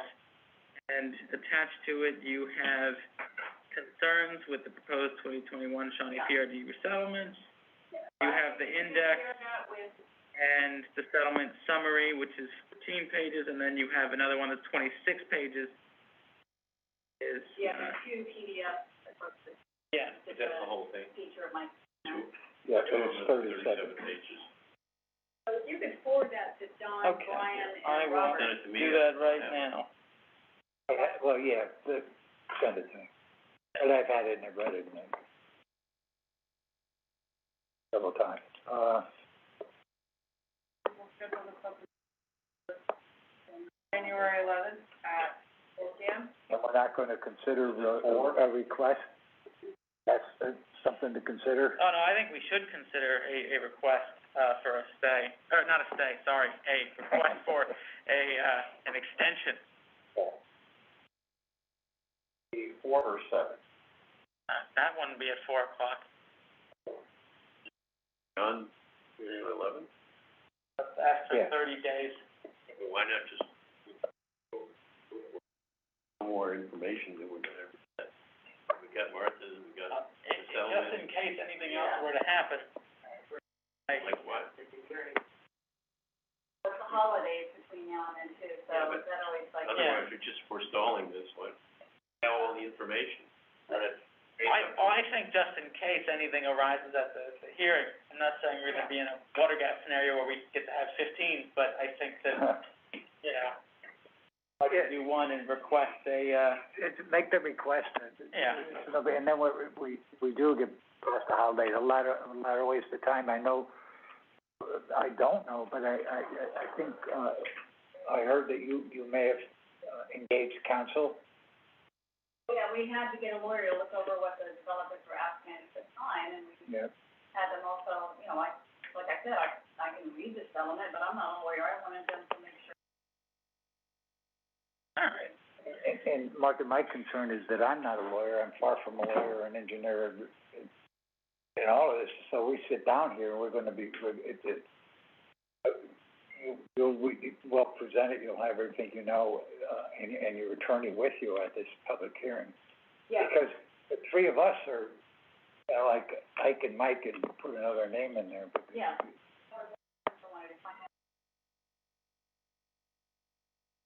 Yeah. Well, that,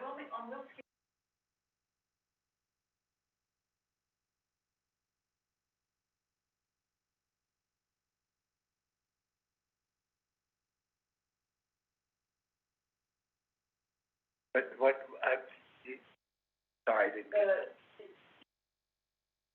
4 o'clock. Right. Which could be for working people. If there's interest in the community, people want to attend this meeting, or.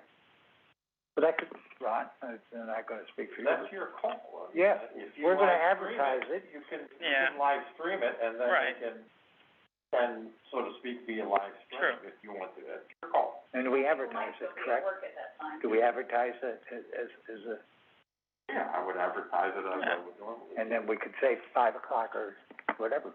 Just let me know, because if I have to do an all ad, right, I need well, to let me know. say this, Real we're already due for a regular work session that day, so as a compromise, I will move to add this item to the agenda. So first, I'm gonna move to the necessity of timing, in regard to the MPC. I'll move that we add consideration of scheduling the public hearing to the agenda. Do I hear a second? Second. All right, motion by myself, second by Robert. Questions? All in favor? Aye. Aye. Aye. I will move that we schedule the public hearing for January 11th at the regular Board of Supervisors work session, with the public hearing to commence at 5 p.m. We have a regular meeting going on at 4, so we can move to consideration of the public hearing at 5. But does 5 work? Does 5 work for you? I know you're. I mean, I'll be here, I'll make sure I'm here, but I'm just thinking about other people in the community.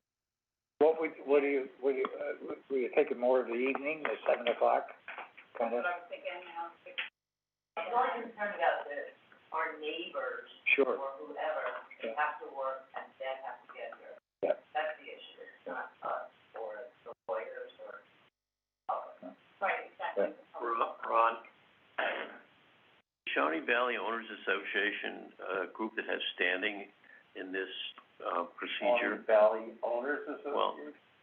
Wyndham, or SDI, which is really what it is, Shawnee Valley Development, Shawnee Development, Inc., which was taken over by Wyndham, has developed the whole area as parcel 1B of larger development, which includes all of Shawnee Valley that's developed, which is 1A, and there's this, then there's another one on top of, the Shawnee ski area. But in the settlement, where Wyndham left, the, management developer of 1A and 1A, okay, there was an easement negotiated for the road that goes into this development from Shawnee Valley Drive, which is, unless there's an approval of the bridge, is the only entrance and exit to this area. So, it seems that they have, kind of an interest in this, and since 1B, which is being developed, would also be a part of the whole association, which is community areas, the maintenance of the roads and so forth. It seems that governing body, the Shawnee Valley Owners Association, would be, a party to this in some way. I think, I'm not sure. I'm gonna pass on that, but we can continue that discussion after. I'm gonna insist on 5 o'clock, because we have to, we're gonna have a lot of business to deal with anyway, and that might go 2 hours. Well, the reason I bring this up is whether they should be invited as a party to this, or... if they're not party to the lawsuit, they are not a party to the agreement, so... Until it's self now. But if they're impacted, they should.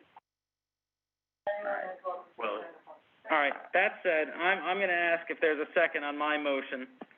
yeah, I'll second it. All right, motion by myself, second by Robert. All in favor? Aye. All right. Our next item is payment and ratification of our bills. Our obligations, include 2 packs, one for $4,940, then another, including $71,673.52. These include both legal considerations, insurance payments, which we've since taken care of the issue with that, and also engineering, and then other typical expenses like the elevator inspection. Are there any questions on those obligations? All right, do I hear a motion that we pay our 2 bill packs? Motion by Robert, do I hear a second? I'll second. Any questions? All in favor? Aye. Aye. All right. Are there any last public comments? I don't know if it should be in the meeting or after the meeting. Question that we brought up this morning of whether it was too late for Riley and Company to submit a bid as our auditors for next year. And Ron thought it really rests on what the ad says. I have it here. Well, whatever, You have it there, okay. well, whatever the ad says, anybody's welcome to, well, not any CPA is welcome to bid.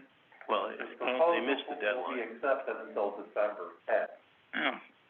Now, it's clear as day, you missed the deadline, you can't, But you know what, we Well, got you can something, extend, we had you Wiley, can redo it again if you want to, that's up to you.